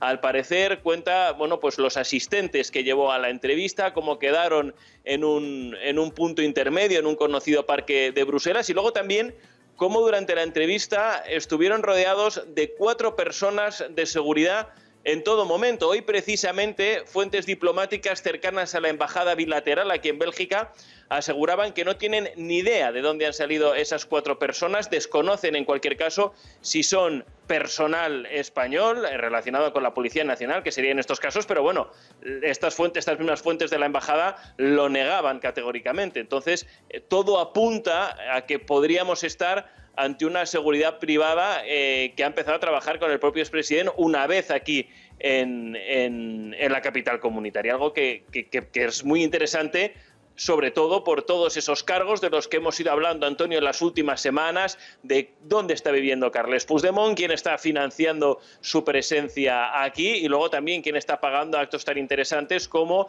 la rueda de prensa que celebró en cuanto llegó, el famoso acto en el Teatro Bozar de Bruselas con 200 alcaldes y luego, bueno, la presencia que ha tenido hoy en esa presentación del libro en el Casal catalán, por cierto, fundado en el año 1930, que esa ha sido su última aparición. Hay una cuestión interesante al respecto también, Antonio, que hay que recordar, y es que fuentes cercanas también al expresidente de la Generalitat nos han dicho que en los próximos días quiere pasar a un segundo plano, no quiere tener mucho contacto con los medios de comunicación, quieren que se le vean poco, porque recordemos que este próximo viernes tiene su primera piedra de toque importante. El juez podría decidir la extradición a España, aunque sí que es verdad que luego esto tendrá recursos. Pero si te parece, vamos a escuchar parte de la entrevista que ha concedido a los compañeros de Lesoir aquí en Bélgica. C'est qu'on a dit plusieurs reprises, pas une déclaration d'indépendance, mais une déclaration d'interdépendance. Si ça aurait été plus possible avec l'État espagnol, il n'y aurait aucune revendication de faire un État catalan. La respuesta ha venido, Antonio, de parte del Gobierno. Hoy teníamos Consejo de Exteriores, es decir, todos los ministros de Exteriores de la Unión Europea aquí en Bruselas. Se ha encargado Alfonso Dastis, el ministro de Exteriores, como decimos, que por cierto también ha tenido sentido del humor, incluso algo desconocido, a la hora de responder a Carles Puigdemont. La alternativa a la independencia pasa hoy por las elecciones del 21 de diciembre. Por lo tanto, lo que tiene que hacer el señor Puigdemont es presentarse de candidato a esas elecciones y ver qué apoyo tiene. Tiene serias dudas sobre, como digo, la percepción de la realidad que tiene el señor Puigdemont. No sé si le ha afectado el frío de Bruselas o qué. Recordamos, Antonio, por tanto, quiere estar en un segundo plano hasta el próximo viernes, cuando él y los otros exconsejeros tengan que ir a declarar al juzgado de primera instancia aquí en la capital comunitaria. Pues ya veremos. José Luis, consejero, muchísimas gracias y muy buenas noches, amigo. Un abrazo fuerte, Antonio. Igualmente, desde Bruselas, corresponsal de la cadena COPE. Os pregunto rápidamente, claro, el señor Puigdemont diciendo, ¿es posible una solución diferente a la independencia, después de todo lo que ha armado o liado? Y por otro lado, los de Esquerra Republicana, el portavoz diciendo, no estábamos preparados para desarrollar esto. Bueno, hombre, por Dios, ahora me dicen ustedes estas cosas. Es que es cierto, una de las cosas que le tienen que decir a los catalanes es que Cataluña engañado a los catalanes. No está preparada, y la prueba evidente, pero las cosas que lo que decía la enumeración de situaciones que enumeraba Ada Colau, decía, no teníamos el reconocimiento internacional, se fueron las empresas, claro, etcétera, etcétera. Hombre, pero entonces, ¿qué pensaban ustedes? Que cuando desde España, desde el resto de España, desde la prensa no catalana, se hacía ver que eso no iba a funcionar, éramos nosotros los que estábamos manipulando? No, los que estaban manipulando son ellos. Se cansó muchísima gente, pero hay la intervención de Borrell, magnífica, en un debate con Oriol Junqueras, donde le dice y le insiste, dice que no van, los tratados de la Unión Europea dicen que nunca reconocerán a una Cataluña independiente. Pues nada, yo sé que sí, que sí. Artur Mas, nunca se irá a un banco de Cataluña. Pues no, que no son hermanitas de la caridad, precisamente. Sí, es que porque no son hermanitas de la caridad. Sí, es que era un mundo de mentiras que estaba construyendo. Y finalmente, a mí me parece que el señor Puigdemont tampoco, yo no me fío, y termino ya, no me fío de que él esté diciendo que la solución es otra distinta a la independencia. Y él está hablando de otras situaciones que no entra ninguna en el marco de la Constitución española. El mundo de mentiras que han construido era un secreto a voces, es decir, los propios documentos que estamos conociendo ahora, que ha intervenido la policía, entre ellos las propias comunicaciones, ya decía, esto es mentira, estamos construyendo algo que es absolutamente imposible. Lo sabían, eran un poco aquellos las aldeas Potenki que construían para cuando la zarina iba de viaje, dar la apariencia de que existía una realidad que no existe. Era una gran mentira que se ha venido abajo, en todos sus extremos. Es que no ha habido ningún asunto. Y luego, claro, vemos lo siguiente, el nacionalismo y en el independentismo juega con mucha astucia. Es decir, ahora va de cara a unas elecciones, estamos asistiendo a una ceremonia de la confusión, diciendo, bueno, no había estructuras de Estado, para arriba. Parece que hacen una autocrítica, pero no es real. El propio Puigdemont lo está diciendo, está introduciendo otro concepto, que es el concepto de interdependencia. Amigo mío, ¿qué es una interdependencia? La interdependencia, sí, cualquiera, no hace falta saber francés o saber inglés al respecto, no sé, supongo que lo habrán hecho en francés, creo, me ha parecido entender, esa conversación para decir que está dos naciones en pie de igualdad. Es el siguiente paso que es la siguiente matraca del independentismo, el siguiente jalón en su carrera. Es decir, ellos nunca ceden 2 pasos adelante, a veces hay que dar un paso atrás, pero ya han ganado uno. Ya, ¿cómo podemos ser interdependientes? Efectivamente, los dos llevarnos muy bien. Vamos a llevarnos bien, pero interdependientes. Yo por un lado, tú por el otro. Bueno, enseguida volvemos. Sandra, Fernando, os pregunto también a vosotros, pero además vamos a hablar de esa casa donde vive el señor Puigdemont en Bruselas. OK Diario ha descubierto la zona y el casoplón. Dicen que es una de las zonas más caras de Bruselas. ¿Quién está pagando todo eso? Hoy, por cierto, estoy viendo ya aquí que el ministro de Hacienda está pidiendo que se aclare quién ha pagado el viaje de los alcaldes a Bruselas. Esos 200 alcaldes. ¿Con cargo a qué? Pagaron el billete de avión, del charter. De todo eso hablamos enseguida, pero antes les voy a presentar el reloj homenaje de la Unidad de Intervención de la Policía Nacional, una edición exclusiva y limitada con los emblemas de la policía, la UIP y la bandera española. Vivienda de lujo en Bélgica, en Bruselas, en el norte de Bruselas. Eduardo Inda es director de OK Diario. Mañana tiene previsto publicar precisamente esa zona y esa casa concretamente. Eduardo, buenas noches. ¿Qué tal, don Antonio? ¿Cómo estamos? Bueno, pues nada, pendiente de que nos digas dónde vive el señor Puigdemont, con quién comparte la estancia, quién la paga, por cierto, y en qué zona de Bruselas, que dicen que es una de las zonas caras, ¿no? Bueno, quién lo paga, pues no lo sabemos, pero todo lo intuimos. Lo que estamos todos convencidos es que no es el señor Puigdemont de su bolsillo, porque estos señores se acostumbran a tirar con la pólvora del rey con demasiada habitualidad, y muy especialmente la gente de Convergencia Democrática de Cataluña y muy especialmente la gente del PDeCAT. ¿Y dónde está residiendo él y los otros consejeros fugados de la justicia española? Pues en un barrio que está a unos 20 minutos del centro de Bruselas, que se llama Güemel, y que es una zona llena de casoplones, a cual más impresionante, y que sería lo que pues en Madrid es La Finca, Puerta de Hierro, La Moraleja, urbanizaciones de superlujo con casas de varios millones de euros, lo que sería pues en Barcelona Pedralbes, y lo que sería pues en Bilbao, por poner otro ejemplo, Neguri, ¿no? Es decir, una zona selecta y de un altísimo standing, y que nada tiene que ver con ese hotel de 3 estrellas en el que se alojó a su llegada a Bruselas, en fin, intentando dar a entender pues que era un pobre exiliado, una pobre víctima de la dictadura franquista que hay en España, y lo digo obviamente con una ironía tremenda. Y bueno, pues ahora está en lo que les gusta a estos señores de Convergencia Democrática de Cataluña, que es vivir muy bien, y si puede ser a costa de los demás. ¿Y están viviendo ahí en ese chalet, en esa casa, los 5 prófugos más invitados? Porque ahí yo veo también escoltas, que se habla de algún escolta que le acompaña, sí, que es un mozo de escuadra, etcétera, etcétera. ¿Toda esa gente está viviendo ahí? Por las noticias que tenemos nosotros, efectivamente está en Güemel, que es una zona más flamenca que francófona, ya digo, a 20 minutos del centro de Bruselas. Hay que decir, eso lo contamos en OK Diario aproximadamente hace una semana, que la policía belga pues le ha puesto escolta oficial al señor Puigdemont. Lo hizo tras pedir permiso al Ministerio del Interior español. El Ministerio del Interior español dio el visto bueno, porque así tenía controlados las 24 horas al expresidente de la Generalitat, al golpista Puigdemont, y luego, además de todo eso, pues está vigilado las 24 horas desde que salió de Gerona, pues hace ya 2 semanas y pico, por miembros del CNI que se han desplazado en todo el periplo que está haciendo. Y además de todo eso, él tiene una escolta, que esa yo no sé quién la paga, de dónde sale, que es un mozo de escuadra que ahora mismo está de vacaciones, y que es un mozo de escuadra que es de la absoluta confianza de él, y que pues era también de la máxima confianza de Xavier Martorell, que fue uno de los jefes de los Mossos, y que luego se fue a dirigir la seguridad del Fútbol Club Barcelona, y que tuvo bastantes problemas porque hacía trabajo para el Fútbol Club Barcelona, para la Generalitat, para el independentismo, y no se sabía muy bien de dónde salía el dinero. También, al parecer, pues hacía seguimientos a jugadores del Barça, y bueno, acabó dejando el Barça, y este mozo pues acabó dejando también el Barça y se reintegró a los Mossos de Escuadra.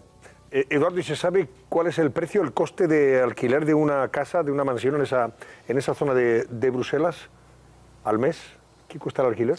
Pues estamos hablando porque por lo que nos dice nuestro enviado especial Borja Jiménez, estamos hablando de bastantes miles de euros. Hombre, una casa de 400, 500, 600 metros cuadrados, pues no estamos hablando de 500 euros, 600 euros. Bélgica, Bruselas en concreto, es más barato que Madrid y que España, pero aun con todo, pues estamos hablando de 6.000, 7.000, 8.000 euros al mes, de cantidades bastante, bueno, mucho más, 4 o 5 veces el salario medio de cualquier español. Y mañana publicaré la foto, me imagino, claro, de la casa. Sí, vamos a publicar foto de la urbanización y bueno, y daremos más instantáneas y más pruebas del lugar de lujo en el que está morando el señor Puigdemont en los próximos días, como es natural. Gracias, Eduardo Inda, director de OK Diario. Gracias y buenas noches. Gracias, don Antonio. Hasta una próxima ocasión. Bueno, pues yo creo que esto sí que tendrá que saberse y aclararse, ¿no? ¿Quién está pagando los viajes, por ejemplo, de los alcaldes? Hoy ya publicáis que Hacienda está detrás de ese cometido y que quiere saber quién ha pagado o financiado el viaje de los alcaldes la semana pasada, el viaje en avión para, en fin, apoyar al señor Puigdemont en Bruselas. ¿Quién paga esto? ¿Quién paga esta casa? Una de las cosas que no se contó... La manutención, todo esto, ¿no? Una de las cosas que no se contó es que detrás del proceso había un gran negocio. Hay muchísima gente, los Jordis estos... ¿Y dinero que se ha podido desviar durante estos meses previos para hacer una cajita? La Guardia Civil está... ¿Y luego de ahí tirar de esa cajita? Está investigando más de 800 extraños contratos de los que se cree que pudo haber dinero que después se haya desviado para ahí. Pero en todo caso, volviendo, el proceso ha sido un gran negocio para mucha gente, que tenía sueldos, que vivía de eso. A través de Òmnium, de la Asamblea Nacional Catalana y de otros organismos diversos, hubo un gran negocio en torno a esto. No, pero ha sido un gran negocio y un Estado absolutamente lelo. Tenemos que decirlo en esos términos, porque no ha hecho ningún tipo de seguimiento de todo esto que era bastante evidente.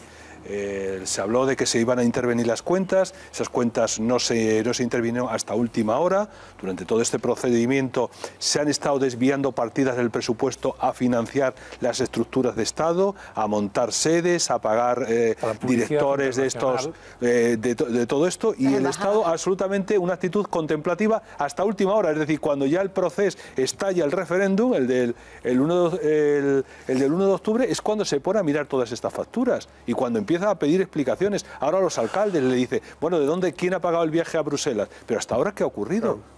¿De dónde han ido los fondos para organizar el simulacro de referéndum que se hizo? Yo, si me permites, Antonio, solamente para ayudarte a cumplir una promesa anterior que has hecho, que has dicho que íbamos a poder, Sandra y yo, hablar de algo que me parece que es interesante, que es el tema de si hay vías paralelas a esa independencia, como ha dicho Puigdemont y como ha dicho Esquerra. Sí, sí. Primero debo decir que yo sobre este tema no sé nada porque es una exclusiva de OK Diario. Estamos hablando de la financiación. Por lo cual les felicito. ¿Quién está financiando todo esto? Por lo cual les felicito. La casa, sino los viajes, etc. Tengo la impresión de que las finanzas de la Generalitat están intervenidas. Desde luego, de la Generalitat no sale ahora. Saldrá de los fondos de la Asamblea, los fondos anteriores o de los fondos que tenga Òmnium, pero te aseguro que la Generalitat... No, eso de tiempo atrás, Fernando, eso estamos claro. Que algo ha pasado ahí, que lo que tendrá que la Generalitat está intervenida. ¿Cómo se ha podido desviar su Bueno, ahora yo te insisto, la Generalitat está intervenida. O sea, que no sé dónde sale. Bueno, como no lo sé, no me meto en líos y no lo sé.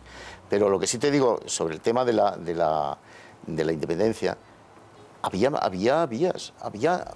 Si hubiésemos tenido un poco de imaginación todas las partes y un poco de ganas de hablar, pues probablemente hubiésemos encontrado algunas vías. De hecho, por ejemplo, Durán y Lleida propuso una que a mí me parecía que era interesante, que era hacer una disposición adicional a la Constitución, que tenía su aquel, es que como nos dedicamos a decir que Durán y Lleida había que quitar el pasaporte y quitarle la presidencia a la Comisión de Exteriores porque no era lo suficientemente centralista, lo cual fue un error brutal siempre, y luego hay una salida que me parece que es fundamentalmente, por lo menos explorable, que es la de celebrar un referéndum constitucional en Cataluña. ¿Cómo se hace eso? Pues con un nuevo estatuto, o que ya el estatuto actual ha saltado 8 pedazos, pues con un nuevo estatuto o con un estatuto mejorado. Eso tiene que someterse al referéndum obligatoriamente. El artículo 152.2 de la Constitución me parece que es. ¿Por qué no se ha explorado esa vía? No lo entiendo. Yo he hablado con muchos políticos de las dos partes y nunca he entendido por qué una vía que estaría bien no se ha seguido. Pero vamos, que hay vías posibles... ¿Que hay vías posibles al margen de la independencia? Claro que las hay, las había muchas. Ahora ya no sé si ya no es tarde para llegar a esa reconciliación. Hombre, cuando tú intentas hablar con estos señores y estos señores lo único que te dicen es o independencia o nada de nada... Bueno, pero yo estoy hablando, yo estoy hablándote, meses, pero yo te estoy hablando, no había nada que hablar con esta Antonio, gente, los últimos meses, Antonio, los últimos meses, sí, yo te estoy hablando de los últimos años. Eso es distinto. Y ahí creo que, pero sí, pero es que yo creo que esa reconsideración la tenemos que hacer, y ese examen de conciencia lo tenemos que hacer, porque es que realmente nos puede servir para el futuro. Sí, yo con respecto al mismo asunto, es que a mí, llámeme incrédula, pero es que yo no me creo nada de lo que está diciendo Puigdemont ahora.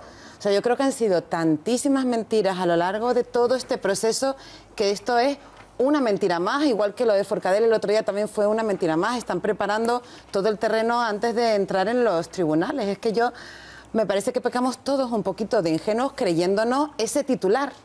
El titular de... Eso causa Estado, Sandra. Esos titulares causan Estado. Claro, causan Estado, pero al final todos hemos estado viviendo unas mentiras que nos han contado estos señores y a día de hoy deberíamos estar escarmentados y no creernos las que siguen contándonos. Y yo creo que tenemos que estar en alerta para leer estos titulares y saber filtrar en base al comportamiento que han tenido hasta el día de hoy.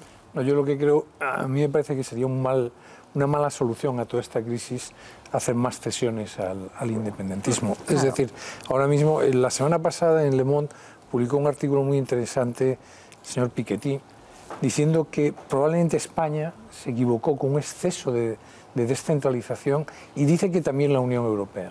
Y pide, un tipo tan poco sospechoso como Piketty, pide una reflexión de todos y para de verdad sea eficiente y sea más justo para los ciudadanos un país donde algunas competencias se recentralicen.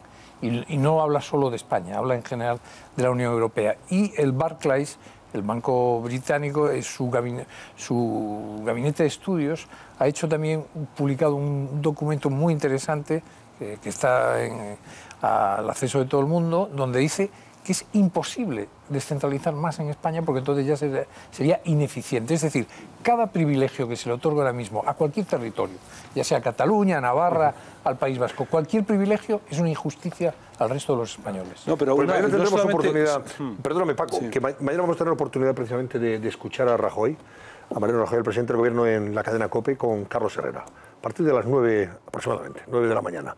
Hoy le hemos pedido a Carlos Herrera que nos diga qué preguntas concretas o qué preguntas, entre otras, le va a formular al presidente del Gobierno. ¿Va a dejar el 155 siempre ahí? ¿Va a durar esa alianza que mantiene y tiene con Ciudadanos y sobre todo con el Partido Socialista para que el 155 sea una realidad y sea una forma de condicionar la salida de pata de banco de los independentistas? Bueno, yo creo que ese fundamentalmente es uno de los caminos por los que debe discurrir la entrevista de mañana y veremos qué responde. Bueno, entrevista que podrán ver ustedes a las 12:30 en esta casa, íntegra, a las 12:30 en 13, pero antes también pueden seguir a través de la página web de COPE, lógicamente, en imagen y, lógicamente, a través de la radio de la COPE. Entrevista a la que estará también el señor Víctor Rubido, ¿verdad? Allí estaremos. Antonio San José y un servidor, así que tendremos oportunidad de preguntarle de estas cosas al señor Rajoy. Si nos deja Herrera, algo nos dejará, ¿no? Nos dejará, siempre deja, ¿eh? Claro que sí, Carlos siempre nos va a dejar. Algunas de las cuestiones que ahora mismo se plantean en relación con esto, que parece que es el único tema, el tema por excelencia, desgraciadamente. A ver si ya se soluciona, pero me temo que no. A ver, ¿qué decías? Yo creo que efectivamente, nos equivocaríamos si tratáramos de resolver el problema incurriendo nuevamente en el viejo problema. Es decir, es como si intentas salir de un pozo cavando. Entonces te vas hundiendo más. Y el problema que tenemos no solamente ya es de competencias. Yo creo que si la Generalitat y los gobiernos de la Generalitat se hubieran dedicado a gestionar las competencias que tiene, mejor hubiera ido a Cataluña. El problema es que no se han dedicado a eso. Se han dedicado a otra cosa completamente distinta. Y yo creo que lo que echamos en falta es un Estado absolutamente operativo. Es que el Estado, por ejemplo, está desaparecido de Cataluña y está desaparecido de cualquier parte. Así no se puede construir ningún Estado. Lo que está ocurriendo en el tema de la educación, el adoctrinamiento en los colegios y el empleo del idioma de algunas de esas comunidades para expulsar a los padres es un tema dramático el que se está produciendo. Y tenemos un sistema educativo en el que los niños le enseñan absolutas falsedades de la historia de esas comunidades autónomas. Totalmente. No hay proyecto común. Entonces yo creo que el artículo 155 hubiera sido un buen instrumento para recuperar ciertas actividades, por ejemplo el control de la enseñanza, que me parece fundamental. Y eso es un paso, ojo, no es un paso inédito, ese paso lo dio recientemente Alemania. Alemania se dio cuenta que la transferencia de los Länder tenía que cortarla. Y en los asuntos que hubiera conflicto, siempre era preeminente y prevalente la opinión del Estado. Y así se evitan muchísimos problemas. Y se hace un Estado absolutamente operativo, que es justo lo que no somos aquí. Le preguntaremos entonces mañana al señor Rajoy, el presidente del Gobierno, entre otras cosas, o le preguntaremos seguro a Carlos sobre los planes del Gobierno para después del 21 de diciembre, en función de los resultados electorales. Pero será interesante saber qué quiere hacer el Gobierno a partir del 21 de diciembre. Sin duda alguna en colaboración con el Partido Socialista y con Ciudadanos. Bueno, José Luis Pérez, vamos a ver. Comisión de Financiación de Partidos en el Senado, comisión a la que asiste solo el Partido Popular. El resto de partidos no quieren estar en la misma porque creen que no se debe investigar al resto de formaciones políticas, salvo al PP. Y hoy ha pasado Monedero porque se hablaba de las finanzas de Podemos. Bronca comisión con el señor Monedero, que en fin, es un hombre que se desenvuelve bien en esa salsa de la tensión, de la bronca, etcétera, etcétera, ¿no? Está acostumbrado a crearla, la tensión y la bronca. A él le gusta la bronca porque ahí se desenvuelve bien, claro. Él es dirigente de Podemos. En esa comisión parlamentaria sobre la financiación de Podemos, en la que participan, como bien decía, solo el Partido Popular y Unión del Pueblo Navarro. Bueno, ha habido una declaración sumamente interesante, sobre todo por la sede parlamentaria, en la que se ha escuchado al que fue socio de Pablo Iglesias en la televisión en la que comenzó a emitir su programa, La Tuerca. Se llama Enrique Ribó y ha repetido, ya digo ahora, con el añadido de que lo ha hecho ante una sede parlamentaria, que durante los primeros años, en los comienzos de lo que después fue Podemos, tenían financiación, grandes cantidades de dinero, decía el que fue socio de Pablo Iglesias, procedente de Irán y procedente de Venezuela. Escuchen. Proviene, sin duda ninguna, del gobierno de Venezuela y de la televisión de los iraníes. Recuerdo un comentario tal cual, dice, es que Maduro no es Chávez, y entonces la financiación no va a ser todo lo generosa que estaba... Eso decía, perdóneme... Monedero. Monedero allí presente, escuchando esas declaraciones del ex socio de Pablo Iglesias, de Enrique Ribó, diciendo que habían recibido grandes cantidades, grandes sumas de dinero de Venezuela y de Irán. Y dirán ustedes, ante esas acusaciones tan crudas, tan graves, Monedero se habrá defendido desmintiéndolo con todo lujo de detalles. Pues no, Monedero lo que ha hecho ha sido tirar del gran comodín del que tantas veces tiran en Podemos cuando se ven amenazados o cuando escuchan este tipo de acusaciones tan concretas, el comodín de Franco. Una comisión con un único partido recuerdan de alguna manera a las cortes franquistas, ¿no? Pero ellos sabrán. Venga, luego os veo. Chao. Y ha continuado, decías, le gusta la bronca, le gusta la tensión. Venía a decir Monedero que todo eso, la investigación parlamentaria de las cuentas de Podemos, se ha montado para que sea un circo al servicio, dice él, de un partido, el Partido Popular, al que solo, lo dice él, al que solo le interesa calumniar. Creo que es uno de los lemas principales del Partido Popular, que es calumnia que algo queda. Es absolutamente falso. Es decir, que si hubiera realmente la demostración de que Podemos ha recibido dinero de Irán o de Venezuela o de cualquier otro lado, ahí estarían las denuncias aceptadas por los jueces y estarían las condenas. Pero es que dentro del Senado, esas declaraciones eran en los pasillos, dentro, Ribó, el ex socio de Pablo Iglesias, continuaba, ya no solo hablando de esas grandes cantidades de dinero procedente de Venezuela o de Irán, sino también, decía él, cuentas de Podemos dopadas con dinero negro. Llega un día y me dice, oye, pero ya sabes nosotros cómo llevamos las finanzas, tú me tienes que pagar de tu bolsillo. Llámese negro, B o como quiera llamarse. Dice, porque no te vamos a emitir factura. ¿Qué ha dicho de esas declaraciones del que fue su socio de Enrique Ribó, Pablo Iglesias? Hoy nada. no ha abierto la boca, no ha escrito un solo tuit, que es muy dado a escribir en esa red social. Así que hay que rebuscar un poquito de la hemeroteca y fijarse de lo que decía Pablo, fijarse en lo que decía Pablo Iglesias en el mes de agosto, que era cuando desmentía ese tipo de informaciones de dinero negro dopando las cuentas de Podemos. ¿Niega usted tajantemente la financiación de fondos de Venezuela e Irán? Es más, está acreditado por los tribunales. Creo que son hasta 14 casos archivados en los que ha habido grandes titulares que después acaban con los tribunales diciendo, mire usted, es mentira. Insisto, hoy ni una palabra, ¿eh? Sí. Hoy está más bien calladito. Bueno, pues no sé, ¿habéis seguido la intervención de Monedero? No, a mí una cosa que me llama, que creo que es una trampa, que él dice que hay unos tribunales que han dicho que...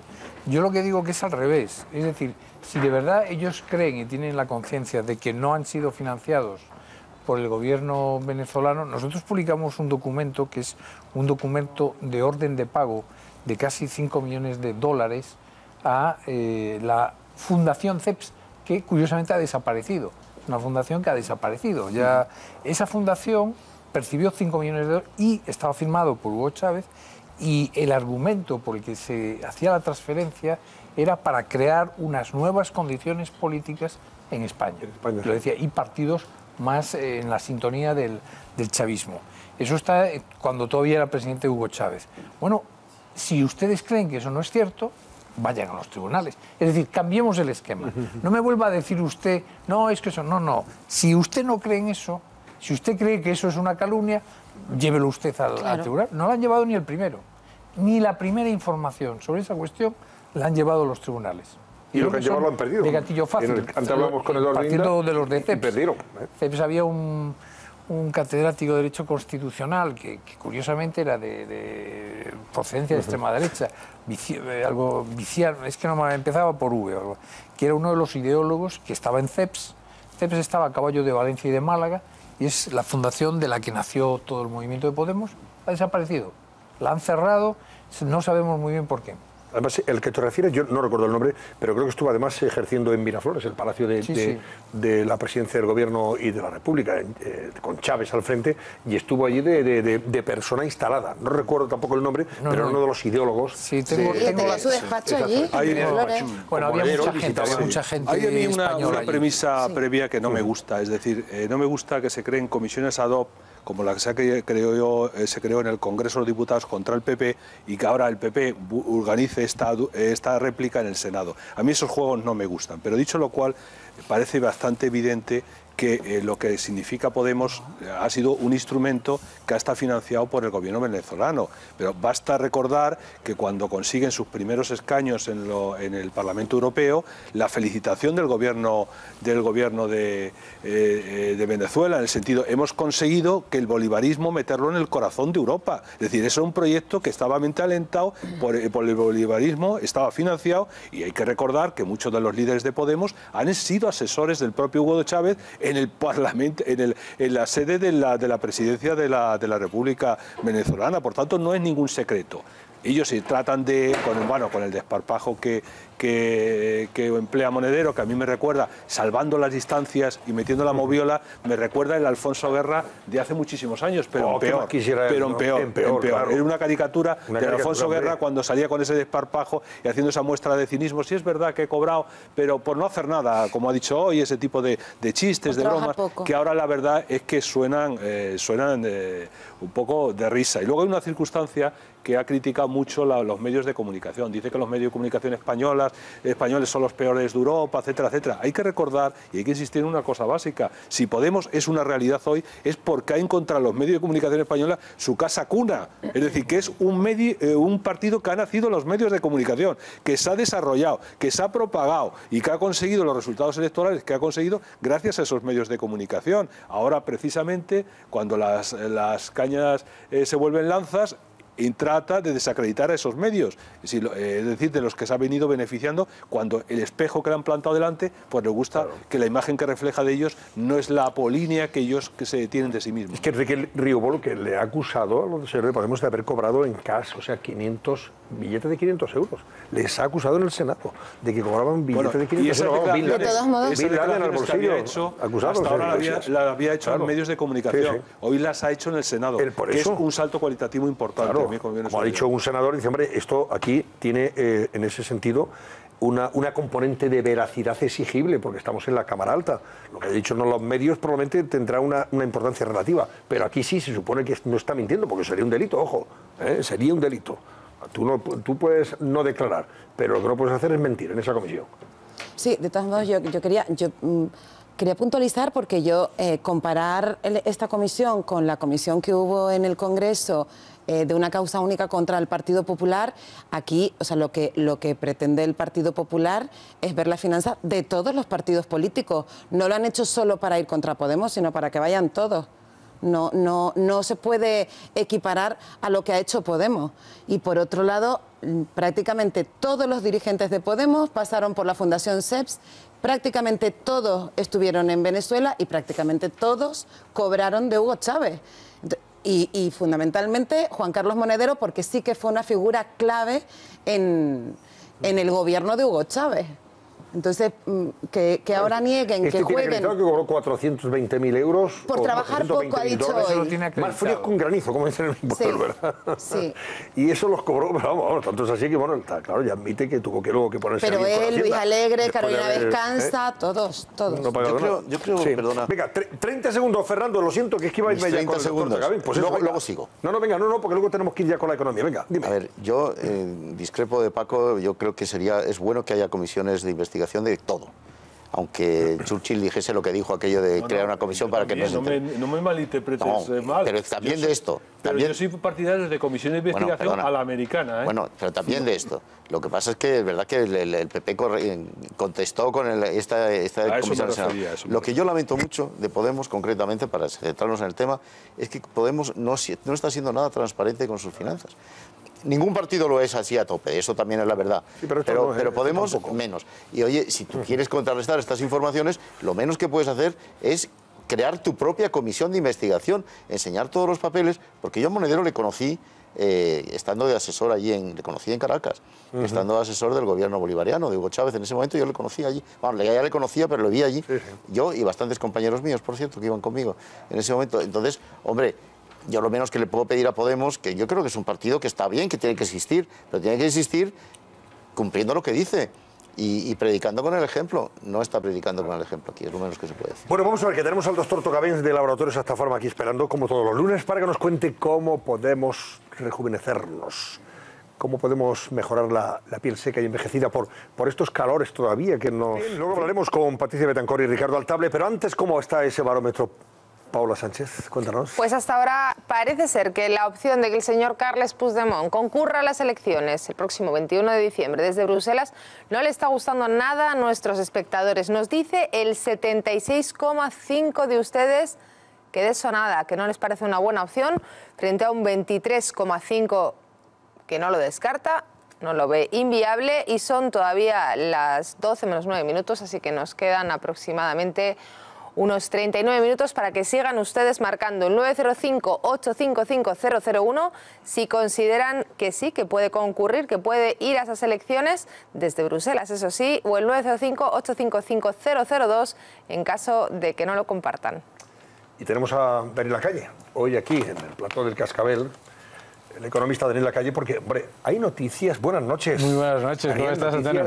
Que cuanto menos deben alegrarnos. A mí el hecho de que, por ejemplo, unos grandes almacenes como el Corte Inglés hoy hayan anunciado que van a contratar a 8.000 personas para la campaña de Navidad es porque, claro, ahí lo ven ustedes, 8.700 personas para la campaña de Navidad va a contratar el Corte Inglés. Eso significa que ellos prevén que el consumo sea bastante notable estas Navidades. Sí. Y eso significa que es que hay dinero y que hay otra vez ganas de consumir y de que la economía siga activa, ¿no? Es muy importante también porque además el consumo minorista se estaba recuperando pero todavía quedaba mucha sobrecapacidad dentro del consumo minorista. Entonces, el hecho de que se vean contrataciones de esta magnitud significa no solamente que está mejorando el consumo, sino que está volviendo a niveles precrisis, que eso es lo importante, ¿no? Y que hay mucho más dinero en el bolsillo de los ciudadanos, o por lo menos más dinero, y que eso se traslada a mayores ventas.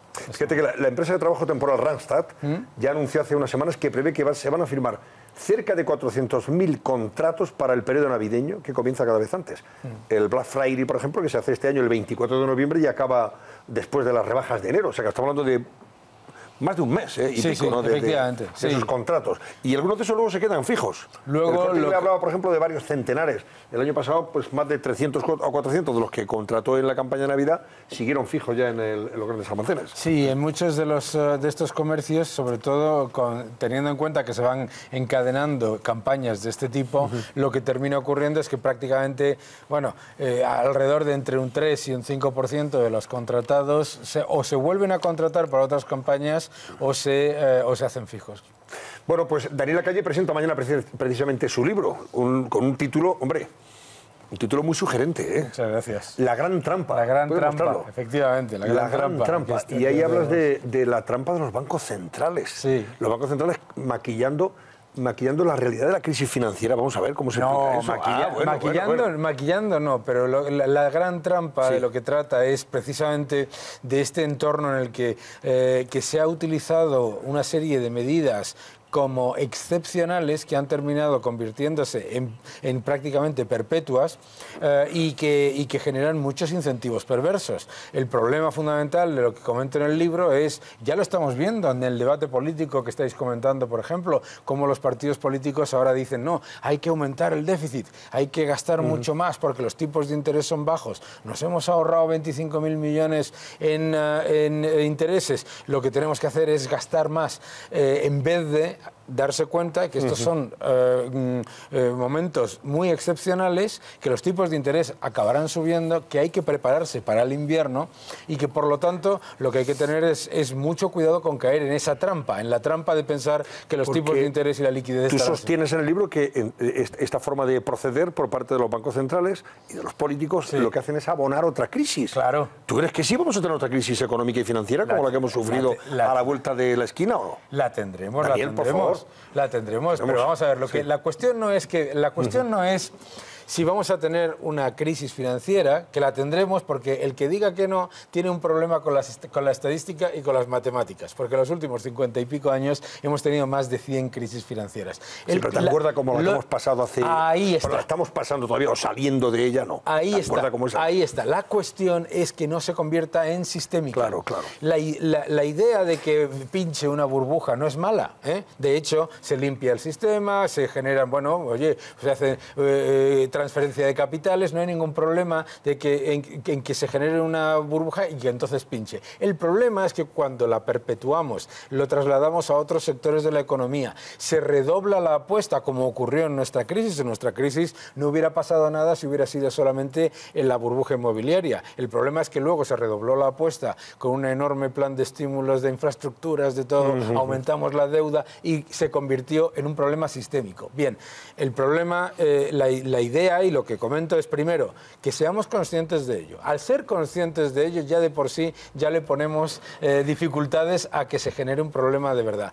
El segundo es, y por favor, que no convirtamos algo que puede ser una solución de corto plazo en algo sistémico. Pero vamos, tú lo que estás diciendo en palabras sencillas y llanas es que no nos den la posibilidad de seguir gastando lo que no tenemos. Eso es. O sea, que no nos den un dinero que no vamos a poder luego pagar. Eso es, que no pensemos que porque los intereses, los tipos de interés sean bajos ahora, nosotros podemos volver a repetir los errores del año 2007, pedir crédito a tutiplén, tirar otra vez de desequilibrios y generar un problema mayor. Y además en una circunstancia como la actual, por ejemplo, en España, claro, tú no sé si no he visto esa excepción. ¿Comentas algo relacionado con la crisis, por ejemplo, que en Cataluña y las consecuencias que está teniendo también en la economía? No Cataluña en particular, pero sí hablo del problema histórico de la economía española, que tiene mucho que ver con todo esto de Cataluña y con esa idea mágica de que una región paga más, etcétera. Los impuestos no los pagan las regiones, los impuestos los pagan las las personas y los pagan las empresas. Esa idea de que una región paga más que otra, no. Cada uno de nosotros pagamos lo que tiene que pagarse. Pero lo importante, y lo que hablo, es España históricamente ha acudido para salir de las crisis a las 4 palabras más peligrosas de la economía, que son estimular la demanda interna, lo que es intentar generar una burbuja para cubrir los problemas creados por otra burbuja. Nosotros hemos... Eso se llama solapar los problemas. Entonces, eso se llama cubrir el de chocolate, el jalapeño. Más vulgar. Pero echando tierra sobre la caca, ¿no? En lugar de limpiarla. Pero, ¿qué es lo que ocurre? Esta es la primera vez en por lo menos 5 décadas en los que en España estamos saliendo de la crisis sin acudir a esos errores de enormes planes de estímulo, de grandes gastos, etcétera. Lo que estamos haciendo es hacer los deberes, lo hemos hecho en muchas ocasiones, además en un momento en el que no contábamos con la ayuda internacional porque nuestros grandes socios comerciales estaban, Brasil, por ejemplo, en recesión, Francia en estancamiento. Hemos hecho cosas muy bien, nos tenemos que poner los ciudadanos y las empresas, el gobierno también, una medalla. Lo que no podemos hacer es decir ahora, justo ahora, y en esto entra también parte todas estas soluciones mágicas que vienen por parte de los populismos, no podemos entrar ahora otra vez en caer en los errores del año 2007. Bueno, vamos a ver, Daniel, una cosa más. En relación con lo de, ya que te pregunto por lo de Cataluña, fíjate, leemos que según la Autoridad Independiente de Responsabilidad Fiscal, después de advertir hace unos días que si se prolongaban las tensiones políticas en Cataluña, el Producto Interior Bruto de España, en fin, podría contraerse en el peor de los escenarios hasta cerca de 1,2, es mucho. Lo que sí se ha advertido ya es que la banca, los bancos españoles del IBEX, los 6 bancos españoles, han perdido desde el 1 de octubre aquí 12.492 millones de euros. Ahí está, 12.500 millones. 12.500 millones de euros perdidos, esos son algunos de los grandes problemas que generan este tipo de crisis en los que nosotros creamos artificialmente un problema de inseguridad jurídica, que es lo que ha ocurrido con el tema del independentismo. Inmediatamente se introducen riesgos como pueden ser, por ejemplo, escuchar o leer a algunos de los líderes del independentismo decir que hay que introducir controles de capitales. Hemos escuchado a algunos líderes del independentismo decir que a las empresas lo que habrá que hacer es buscar nuevas fórmulas de ingresos, que eso significa hachazo fiscal. Yo creo que todo estas crisis no han aparecido así por casualidad, están creadas desde un poder político que piensa que las empresas, que los ciudadanos, que los agentes económicos son rehenes, cautivos, que están a merced de sus delirios y que son cajeros automáticos de sus veleidades megalómanas. Y yo creo que el elemento fundamental que tenemos que poner encima de la mesa es que esto tiene implicaciones, antes del evento, que tiene muchos riesgos, que ya los estamos viendo en los ingresos del comercio minorista, lo estamos viendo en el empleo. Los datos del empleo de octubre han sido francamente pobres por una economía dinámica como la catalana, y la pérdida de una cantidad tan brutal en depósitos por parte de los bancos, eso es crear un problema griego, ¿no? ¿Sabes? Llevarnos a Grecia. Bueno, pues Daniel Lacalle. Sí, yo quería reflexionar con Lacalle. ¿Tú no crees que ha sido el libre mercado, o sea, la libertad, lo que ha puesto de verdad en su sitio a la ensoñación catalana de que ellos podían tener una economía extraordinaria? Totalmente. Cuando Artur Mas decía que no se iría a ningún banco, es decir, el 2, 3 y 4 de octubre, donde todos los españoles empezaron a retirar fondos, eso fue definitivo desde mi punto de vista. Claro. ¿No? El verdadero proceso ha sido la salida de depósitos y la salida de las empresas. Es la demostración la ciudadanía a los políticos que los ciudadanos están demostrándole a los políticos que su veleidad está completamente fuera de la realidad, y lo que están demostrando es: oiga, nosotros estamos aquí para defender los intereses de nuestros clientes, de nuestras empresas, de nuestros trabajadores, y lo que usted no es el que decide cómo funciona. El otro día me decía una periodista en un programa de televisión que es que la economía se tiene que adaptar a la política. Pues ¿qué tontería es esa? Pero qué locura es esa, ¿no? Lo que no podemos plantearnos es que las empresas, porque este concepto es que los políticos Y dicen, no, las empresas catalanas. No, no existen las empresas catalanas, existen las empresas que invierten en Cataluña. Y las empresas que invierten en Cataluña, si no encuentran un entorno de seguridad, invierten en otro sitio. Y por eso todo este concepto de los boicots, todo eso, es una absoluta locura. Porque lo que tenemos que hacer nosotros es darnos cuenta de que no podemos plantear una economía en la que utilicemos esos términos nacionalistas casi de Le Pen. ¿Te acuerdas cuando Le Pen decía las empresas francesas tendrán? ¿Pero qué empresas francesas? Y Renault es una empresa que tiene el 90% de sus accionistas son extranjeros, etcétera, ¿no? Bueno, Daniel, pues nada, mañana, si quieren asistir a la presentación de tu libro, ¿dónde es, por cierto? Mañana es en la Fundación Rafael del Pino de Madrid y tenemos una gira por toda España. ¿Quién te acompaña en la presentación? Estará Carlos Rodríguez Brown y Miguel Sebastián. Y bueno, pues será una presentación a las 7 de la tarde en la Rafael del Pino, que estará muy bien. Y luego estaremos en Barcelona, en Bilbao, en Sevilla, en Las Palmas, en Canarias, en Valencia, en muchos sitios. La gran trampa, editado por Deusto, el libro de Adrián Lacalle. Gracias, Daniel. Hasta Muchísimas gracias, hasta la próxima. Un placer. ¿Tenemos posibilidad de leer alguna portada o nos esperamos ya después? Vamos a Publi y vamos con las portadas y con lo de La Manada, que ha empezado el juicio hoy en Pamplona. Venga, hasta ahora.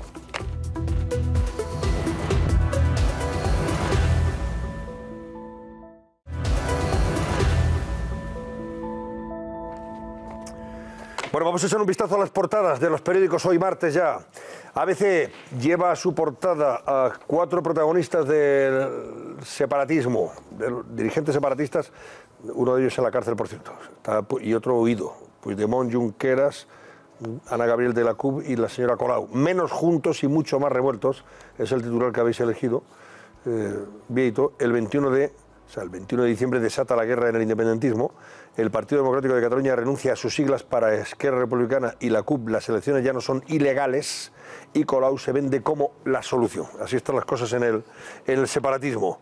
En su página 2 de titulares destacamos: Rajoy confirma la injerencia de hackers rusos y venezolanos en el desafío independentista.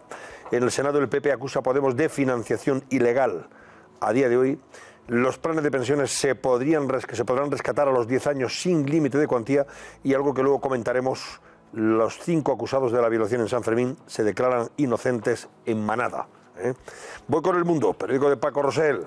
Paco, un titular que realmente resulta llamativo y sorprendente. La mili iba a ser obligatoria en la Cataluña independiente, lo único que les faltaba ya a los catalanes en edad militar. En el documento La seguridad en la República se planificaba la creación de un ejército propio y, por tanto, obligaba a los chicos a ir a la mili en Cataluña. Estimaba una fuerza de entre 18.000 y 22.000 militares. Así que todo esto que se está manifestando, Paco Rosell, como locos por las calles de Barcelona de vez en cuando, los chavales, que van cortando las vías del tren y las carreteras, miráis, ibais a hacer más mili que la cabra de la Legión. Que no sabéis que va el camino del alistamiento de la mili. Eso iban a hacer más mili que la cabra de la Legión. Y ahí no andarían con tonterías. Del CIR, del Centro de Instrucción de Reclutas. Sí. Pero el otro día El Mundo publicaba una información de esto que era muy curiosa.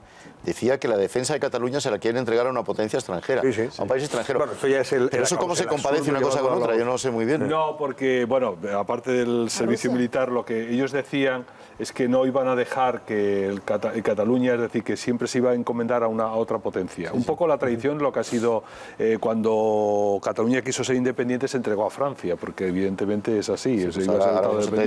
Ahora, una locura. Bueno, esta vez una locura en persecución. Bueno, también lleváis aportada a una familia que tuvo que irse de Palma de Mallorca para... este tema es de verdad, el tema de la... Exiliados lingüísticos, hablando de exiliados lingüísticos, una familia que tiene que irse porque estaba harta del adoctrinamiento catalanista. Bueno, hoy dábamos en el periódico un caso tremendo de un colegio de Mallorca, en el que a los niños se le decían que si no sabían hablar en catalán o en mallorquín, que lo que tenían que hacer es tratar de comunicarse por mímica, a través de gestos mímicos, pero nunca hablar en castellano. Ojo. que demuestra la gravedad del problema. Estos padres que sacamos hoy en primera página son padres que vivieron en Mallorca y precisamente por el tema de la lengua y del idioma tuvieron que marcharse a Gijón. Es decir, estamos ante un problema gravísimo ante el cual el Gobierno, ha habido algunas declaraciones del Ministro de Educación, pero creo que no se le está tomando en serio la gravedad de ese Bueno, de hecho, el Partido muy Popular torpe se en esto, abstuvo como en otras la cosas. votación en el Congreso, se abstuvo, ministro que de es Educación y portavoz gravísimo. del Gobierno ha estado torpón en este asunto como en otros. Conocíamos porque, el le problema restó en importancia Cataluña, hasta no Pero le- todo el Gobierno, Antonio, todo el Gobierno. En Sí. este asunto, todo el Gobierno está actuando de una manera Voy rápido, muy torpe. que se nos va el tiempo. Voy con el país. La Unión Europea apoya a España contra los ciberataques en Cataluña, es lo que destaca el país. Los ministros europeos de Exteriores y Defensa se comprometen a combatir la manipulación de la opinión pública a través de redes en territorio de Rusia. Claro, es que estamos hablando de gente que a través de las redes sociales miente y difama, difunde noticias falsas para perjudicar a un país tercero, en este caso España, y a favor de una secesión como la de Cataluña, que es lo que han hecho esos hackers rusos y que han tenido un rebote también bastante intenso y especial desde Venezuela. También habla el país de la mayoría de los 28 que estrechan la cooperación militar. Y 1 de cada 4 jóvenes ve normal la violencia machista. Cosa sorprendente. Sin novedad sobre la financiación de Podemos. Es el pie de foto del país. Con el monedero ahí en portada. Pero sin novedades porque no aporta ni un dato. La razón. La independencia divide a los soberanistas ante el 21 de diciembre. Puigdemont, Esquerra y la CUP no se ponen de acuerdo para consensuar un programa. Solo hay unanimidad en los puntos de rechazo al 155 y la liberación de los presos. La silla vacía del juicio hoy en Pamplona. La estampida de la manada. Que van a testificar hoy en el juicio va a testificar la joven que denunció haber sido violada por los 5 hombres en un portal durante San Fermín 2016. Los acusados negaron los hechos y solo reconocieron haber robado el móvil de la joven. Se enfrentan a más de 20 años de prisión. Ahora vamos a hablar y comentar este asunto. De Cataluña todavía dice, la razón, Puigdemont crea Juntos por Cataluña y da la puntilla a las siglas del PDeCAT, y el socio de Iglesias reconoce pagos de Irán y Venezuela en el Senado. Voy con La Vanguardia, que también destaca las declaraciones de Puigdemont y de ese portavoz de Esquerra, y dice que Puigdemont y Esquerra empiezan a atemperar su discurso, a hacerlo más moderado. El presidente destituido ve posible una solución distinta a la independencia y Esquerra reconoce que el gobierno de Cataluña no estaba listo para desarrollar la República Independiente. La foto de portada para la señora Forcadell, que ha vuelto al Parlamento. Y los miembros de la manada se declaran inocentes de agresión sexual. Y la página web de COPE a esta hora de la noche, si ustedes entran pueden ver, Puigdemont liderará la lista de Juntos por Cataluña el 21 de diciembre. Hombre, y una noticia deportiva de gran calado. Italia se queda fuera del Mundial de Rusia 60 años después de que tampoco asistiera a un Mundial, el 54. Rusia no va a tener en su Mundial a Italia, sí a Suecia, que ha ganado la eliminatoria. De los periódicos económicos me quedo con esto de expansión, frenazo a la compraventa de viviendas en Cataluña. Y la creación de nuevas empresas en Cataluña cae un 12%, mientras en Madrid sube un 29%, cosa que estábamos comentando antes con Daniela Calle. Bueno, son las 12 y 17 minutos. Mónica González, buenas noches, Mónica. Buenas noches, Antonio. Es el momento de que nos cuentes qué se está juzgando hoy en Pamplona. Vamos a recordar brevemente lo que se está jugando, efectivamente, Antonio. Esta es la fotografía del grupo conocido como La Manada, estos jóvenes que han presuntamente violaron a una joven madrileña los pasados Sanfermines del año 2016. Hay que decir que la víctima, que mañana declara, por cierto, en ese tribunal de Pamplona, lo tiene difícil, lo tiene complicado, porque además tiene que demostrar lo que ocurrió en aquel portal de la calle Paulino Castello, el número 5. Aquí está la información de esa calle Paulino Caballero, número 5 de Pamplona, donde presuntamente en ese portal la introdujeron estos 5 acusados para violarla, para forzarla sexualmente. Los hechos ocurrieron de la siguiente manera, Antonio, y vamos a explicarlo rápidamente.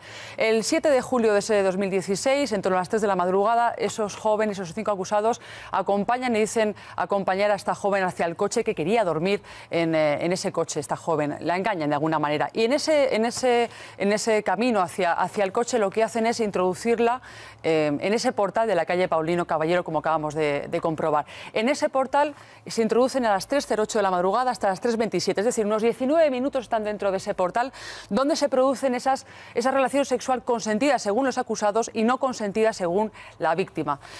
Algo clave que aparecerá en el juicio serán esos 96 segundos de grabación, esas imágenes que grabaron los acusados, donde parece ser que hay relaciones sexuales y que, como digo, en el juicio aparecerá. Pero algo también importante, que es que durante esos 19 minutos hay una de las personas que le roba el teléfono móvil a la chica, le quita la tarjeta SIM, le quita incluso la funda y se lo lleva consigo. ¿Con qué motivo? ¿Con qué razón? ¿Por qué decide robar el teléfono móvil? De ese portal salen primero este grupo de la manada, después sale la víctima y es la víctima... gracias además a las imágenes de la policía foral de esa plaza famosa, donde aparece la víctima sentada en un banco llorando en un estado de shock, cuando una pareja que pasaba por allí la ve, decide socorrerla, preguntarle qué le ocurre. En un primer momento dice que le han robado, luego dice que le han agredido sexualmente, llaman a la policía, a esta pareja, y cuando acude la policía relata esta joven a los agentes un relato realmente coherente de lo que le ha ocurrido, esa agresión sexual que le acababan de perpetrar 5 jóvenes. Después de este relato a los agentes, la llevan al hospital para que la vea un facultativo, un médico, y ese facultativo lo que dice es lo siguiente, que es el informe que hace es que es compatible con la agresión sexual. O sea, el médico en aquel momento ya dice que realmente la víctima, esta joven de 18 años en aquel momento y ahora 20 años, Antonio, sí que ha sufrido una agresión sexual.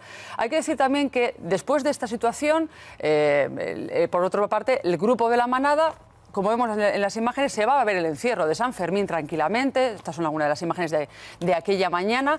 Y después de esas imágenes deciden acudir a recoger su coche a las afueras de Pamplona, y es ahí cuando los detienen. Esas son las imágenes que estamos viendo desde el momento de la detención del grupo de la manada, después de haber sido identificados, como digo, en la calle del encierro. Ahí vemos la fotografía donde el prenda se muestra el famoso tatuaje que la chica, precisamente la víctima, dice que tenía uno de los agresores sexuales. Efectivamente. ¿Qué pone el tatuaje, por cierto? Prenda, pone Prenda. Es su apellido, sí, el nombre del acusado. Después de esto, hay que decir que uno de los acusados, en este caso el Prenda, el que acabamos de mencionar, escribió hace unas semanas una carta al programa de Detrás de la Verdad, presentado por Patricia Betancor y Ricardo Altable, una carta en exclusiva que vamos a leer un trozo de lo que él pide, lo que pedía en nombre de sus compañeros, y que decía lo siguiente, que decía que contase la verdad a la víctima. Dice: si en algún momento le hicimos sentir mal, ya lo estamos pagando con creces. En su mano está acabar con el sufrimiento inmerecido de 5 familias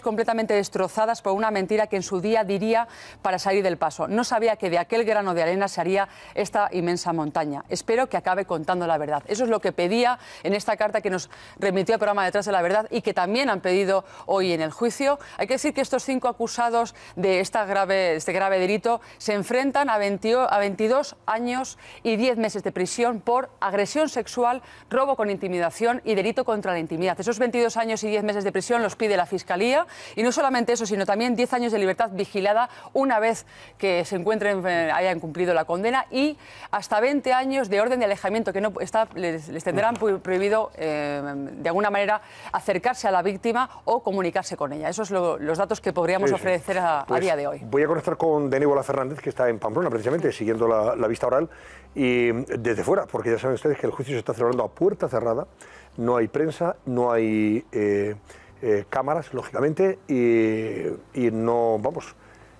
hay público. Deníbola Fernández, buenas noches. ¿Cómo ha sido el primer día de juicio? Hola, buenas noches. Pues sí, precisamente porque ha sido a puerta cerrada. Durante esta primera jornada los medios hemos estado continuamente a la expectativa de grandes cambios. Os cuento, el tribunal ha realizado, en un momento dado, ha decidido realizar un receso para decidir si cambiaba el orden de las sesiones. En concreto, el cambio más llamativo sería el de adelantar la declaración de los 5 acusados a mañana martes. Finalmente han decidido que no, que se iba a mantener esa ese plan inicial, por lo que les escucharemos el próximo 22 de noviembre. Pero mañana, siguiendo precisamente ese plan inicial, sí que podremos escuchar la versión de la denunciante y supuesta víctima. Los 5 acusados sí que han hecho hoy uso de ese primer turno de palabra en el que se han declarado, como era de esperar, inocentes. Todos se han declarado inocentes, exceptuando una persona que ha reconocido la sustracción del móvil más allá de su valoración jurídica o su tipicidad jurídica.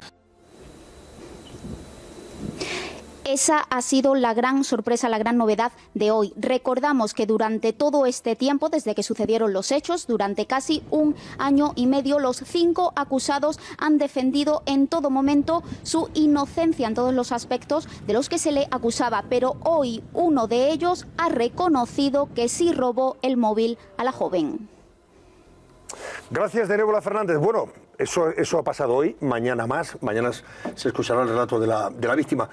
Dentro de un ratito, Detrás de la Verdad se va a ocupar ampliamente de este caso, el caso de la manada, de esa violación o supuesta violación de San Fermín 2016, que ha ocupado muchos espacios en prensa, en radio y también, lógicamente, en televisión. Y he invitado, lógicamente, a Patricia Betancor y a Ricardo Altable. ¿Qué tal, Antonio? Presentadores de Detrás de la Verdad. Muy buenas noches, Patricia. Buenas noches. Y muy buenas noches, Ricardo. Vamos a ver, ¿qué vamos a ver esta noche dentro de un ratito en Detrás de la Verdad?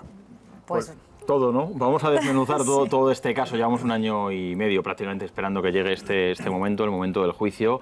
Hemos dado muchísima información a lo largo de estas últimas semanas y ahora pues es el momento clave, ¿no? El momento culmen. Además, Agustín Martínez, que veíamos ahora en una de sus declaraciones, es precisamente colaborador del programa.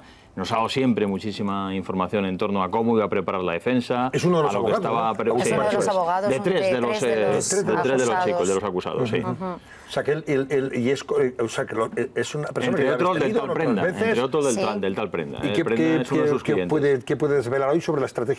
Hoy no va a estar con nosotros porque de la defensa? No, hoy Antonio no va a estar con nosotros, pero sí que están muy pendientes del relato de la víctima, que será en unas horas, y de hecho a partir de ahí es cuando ponga en marcha esa estrategia. No ha querido desvelar mucho, pero sí que cuando está con nosotros de colaborador, sí que nos deja caer un poco pues la clave, esos vídeos, qué valoración puedes tener, porque tú puedes tener una interpretación, Ricardo otra, el juez otra, es decir, va a ser un juicio muy complicado, aunque esté en manos de profesionales. Ellos en esos vídeos, Antonio, por cierto, están manteniendo 96 segundos, son 6 vídeos. De los 14 minutos grabados. De los 14 minutos, 14 minutos de los 14 minutos que estuvieron dentro del portal. Todos en el portal. Que pasó presuntamente la versión, eso es, hay 96 determinantes para pueden resultar determinantes, pero otra cuestión muy importante, y eso vamos a tratar en el programa, es el hurto del teléfono móvil, porque ahora dice el acusado que, curiosamente, de los 5 acusados es guardia civil, o está en la academia de la Guardia Civil. Este muchacho ha reconocido que él hurtó el teléfono móvil, que no robó,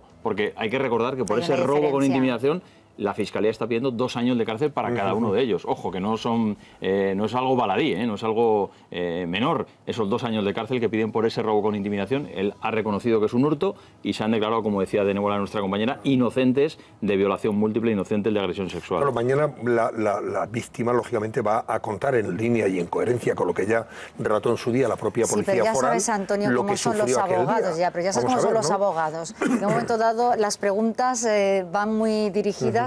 Y yo, hombre, evidentemente yo estoy al lado de la víctima. Es la denunciante, hay que creer ese relato, hay que creer esa denuncia, pero claro, todos estaremos muy pendientes de ese relato, si tiene coherencia o no, si no cae en contradicciones, que esperemos que no. Y luego está ese informe facultativo que demuestra que la joven tenía un eritema por la presunta agresión sexual. Pues vamos a ponerle el acento esta noche, si quieres te invitamos, porque bueno, casi que te llevo de la mano por las horas que nos traes, pero... Es verdad que nosotros... lo veré desde casa seguro. Tú y yo lo sabemos, que llevamos ya mucho tiempo con este caso, pero es verdad que está siendo muy mediático, está generando mucha expectación. Muchas veces los propios compañeros, incluso el abogado de algunos miembros de la manada, Agustín Martínez, nos decía, es que parece que mis clientes ya han sido juzgados de una forma mediática, o que la opinión pública ya les ha juzgado como culpables. Nosotros, como siempre en el programa, vamos a pedir, eso es, presunción de inocencia, que haya un juicio justo contra ellos, que se escuche primero mañana a la denunciante y ya veremos qué dicen ellos el día 22. Los 5 han estado encarcelados desde el Sí, en prisión preventiva. De 2016. Sí. Están en prisión preventiva. En prisión preventiva. 2 de ellos en Madrid. ¿Están juntos los 5 en No, hay 3 de ellos que se han quedado en la cárcel de Pamplona y hay 2 de ellos, el militar y el guardia civil, que han pedido, por su condición de uno de militar y otro de guardia civil, ser trasladados a una cárcel donde hay pues funcionarios, policías, guardias civiles y están pues con más agentes y más gente de su entorno y funcionarios. Y los tres que están en Pamplona, esos sí están con el mismo letrado. Tienen el mismo letrado. Defensor, los de Madrid tienen distintos letrados. Un letrado cada uno. Un letrado cada uno. Eso es. Son Tú 3 esta abogados noche en total. no te lo pierdas ni los espectadores, porque además vamos a decir quién es quién. Claro. Vamos a explicar también con todos los expertos. Tenemos a Merlos, a Andros Lozano, a Negre, a Laura García Agustín y al doctor Cabrera. Vamos a explicar quién es quién, cómo es la vida de ellos en la cárcel. Lo que han hecho en prisión. Lo que están haciendo en prisión en estos meses, que son muchos meses. Patricia, una cosa que les llamó mucho la atención hoy a todos allí en el tribunal, e incluso los abogados, el tal Prenda ha perdido más de 20 kilos en prisión. Llegaba hecho un auténtico... Era un chico... Era un chico rondo, un chico con cierto sobrepeso, y ahora, según parece, se ha cuidado mucho en la cárcel, ha hecho mucho deporte y ha ido muy delgadito. Contaremos quién es quién en la vida de cada uno de ellos. Por cierto, ¿por qué se decide que el juicio sea a puerta cerrada, sin público y sin prensa? Porque bueno, se trata de preservar la víctima, pues la víctima podría haber declarado, de forma anónima, con lo cual, anónima, preservando su identidad, me refiero. Su intimidad. Y su intimidad y su identidad, o sea, tú puedes perfectamente apartarla y no salir en ningún medio. Pero los 5 acusados, en fin, sí, es público notorio que han salido en muchas fotos ya, y se les conoce, y se conocen sus nombres. ¿Por qué se decide...? En este caso, la defensa, por ejemplo, la defensa que encabeza Agustín Martínez había pedido que el juicio fuese a puerta abierta, que pudiese entrar. Principalmente, sobre todo, él pedía a la prensa, que la prensa pudiese estar dentro e informar de lo que estaba sucediendo en cada una de las sesiones de este juicio tan mediático. Lo que pasa es que finalmente los 3 magistrados, por cierto, son 2 hombres y una mujer, los 3 magistrados que van a estar al frente del tribunal, han determinado, principalmente por lo que tú decías, Antonio, también por salvaguardar la intimidad de la víctima y también, ojo, atentos, de los acusados, por salvaguardar la intimidad de los acusados, que fuese a puerta cerrada. De hecho, se han llegado a poner papeles de obra tapando las mamparas y los cristales para que nadie, ni en el edificio enfrente, algún fotógrafo o algún cámara pudiese captar imágenes del juicio.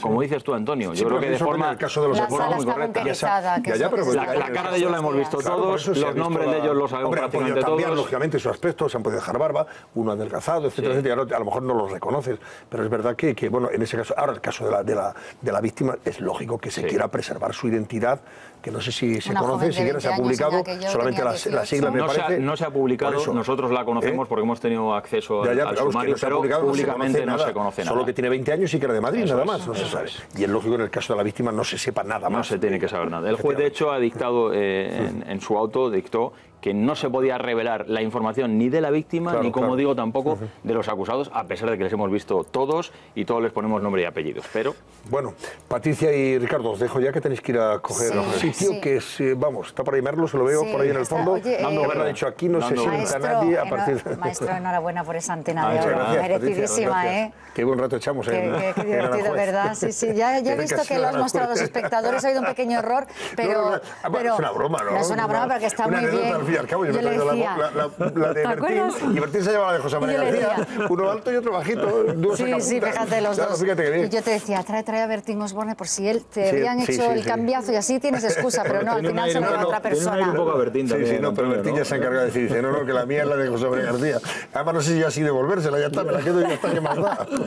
Enhorabuena, bueno, Patricia, os vemos en Detrás de la Verdad. Dentro de un ratito ahora mismo, no se lo pierdan ustedes, por favor. Es un tema, aparte, tendremos a partir de mañana, lógicamente, todos los días. Cosas en el programa, podemos darte... Sí, dar una pincelada, claro. Tenemos a María Chamón, que además es una mujer muy luchadora, que ha estado ahí 2 años ahí con la historia de su hija, que en paz descanse, con el caso de Sergio Morate. Sí.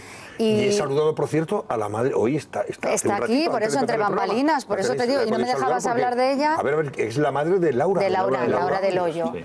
Una mujer entrañable, una señora extraordinaria. Sí, que ha luchado muchísimo. Que me ha sorprendido, Fíjate que luego... su hija la asesinó este tipo. Pero luego mostraremos imágenes de lo mal que lo pasó, de esa rabia y esa ira que sacaba en muchas ocasiones, y cuando ella lo ve, muchas veces a mí, nos lo cuenta además en maquillaje, no me reconozco. Era tal esa ira y ese rencor hacia esa persona que ha acabado con la vida de su hija, que a la mujer le ha costado gestionar las emociones. Pero bueno, hoy yo creo que va a poner un punto y final aquí con nosotros en este programa. Muy bien, pues no nos perdemos esta noche detrás de la verdad, ni ustedes tampoco, ya lo saben. Patricia Betancor, Ricardo Altable, muchísimas gracias. Venga, y seguimos saludándonos y viéndonos, por supuesto. Voy a ver qué nos va a presentar Susana Ollero. Noticias, ¿qué va a ser noticia hoy? A ver, Susana.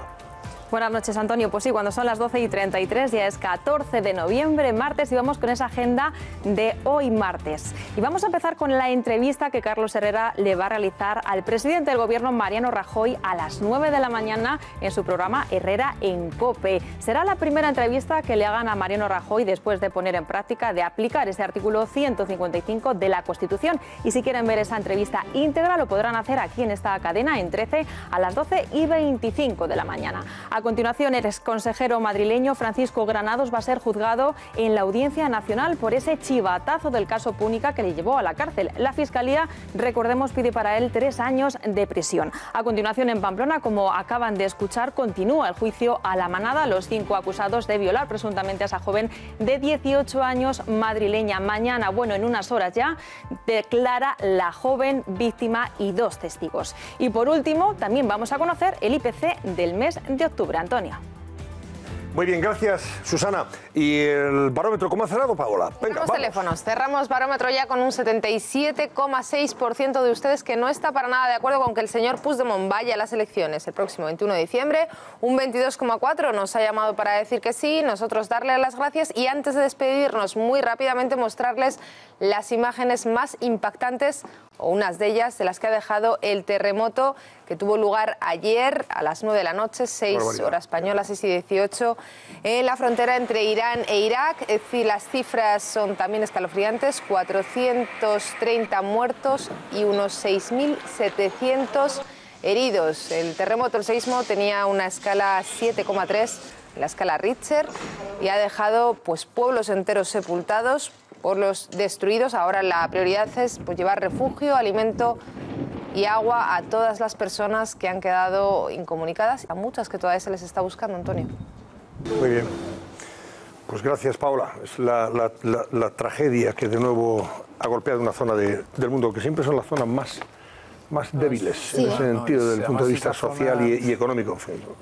Oriente Próximo. Una zona que sufre muchísimo. Es un territorio de calamidades. Exactamente, una calamidad más. Bueno, Vieto, nosotros vamos a dormir muy poquito, que nos tenemos que ver con Herrera dentro de un ratito en la COPE. Estaremos esta mañana ahí y seguiremos la entrevista con el presidente del Gobierno, lógicamente. Gracias, Vito. Hasta dentro de un ratito a ti. Adiós, Sandra Fernández.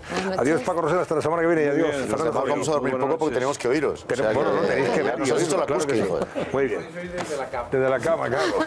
Algunos no se oye nunca desde la cama. Hay que levantarse. Y ustedes no se pierdan detrás de la verdad. Ya están Patricia Betancor y Ricardo Altable en su estudio y vamos a seguir con especial atención y detenimiento todo lo que nos vayan a contar sobre ese juicio de la manada hoy en Pamplona. Hasta dentro de un rato, por nuestra parte. Que descansen.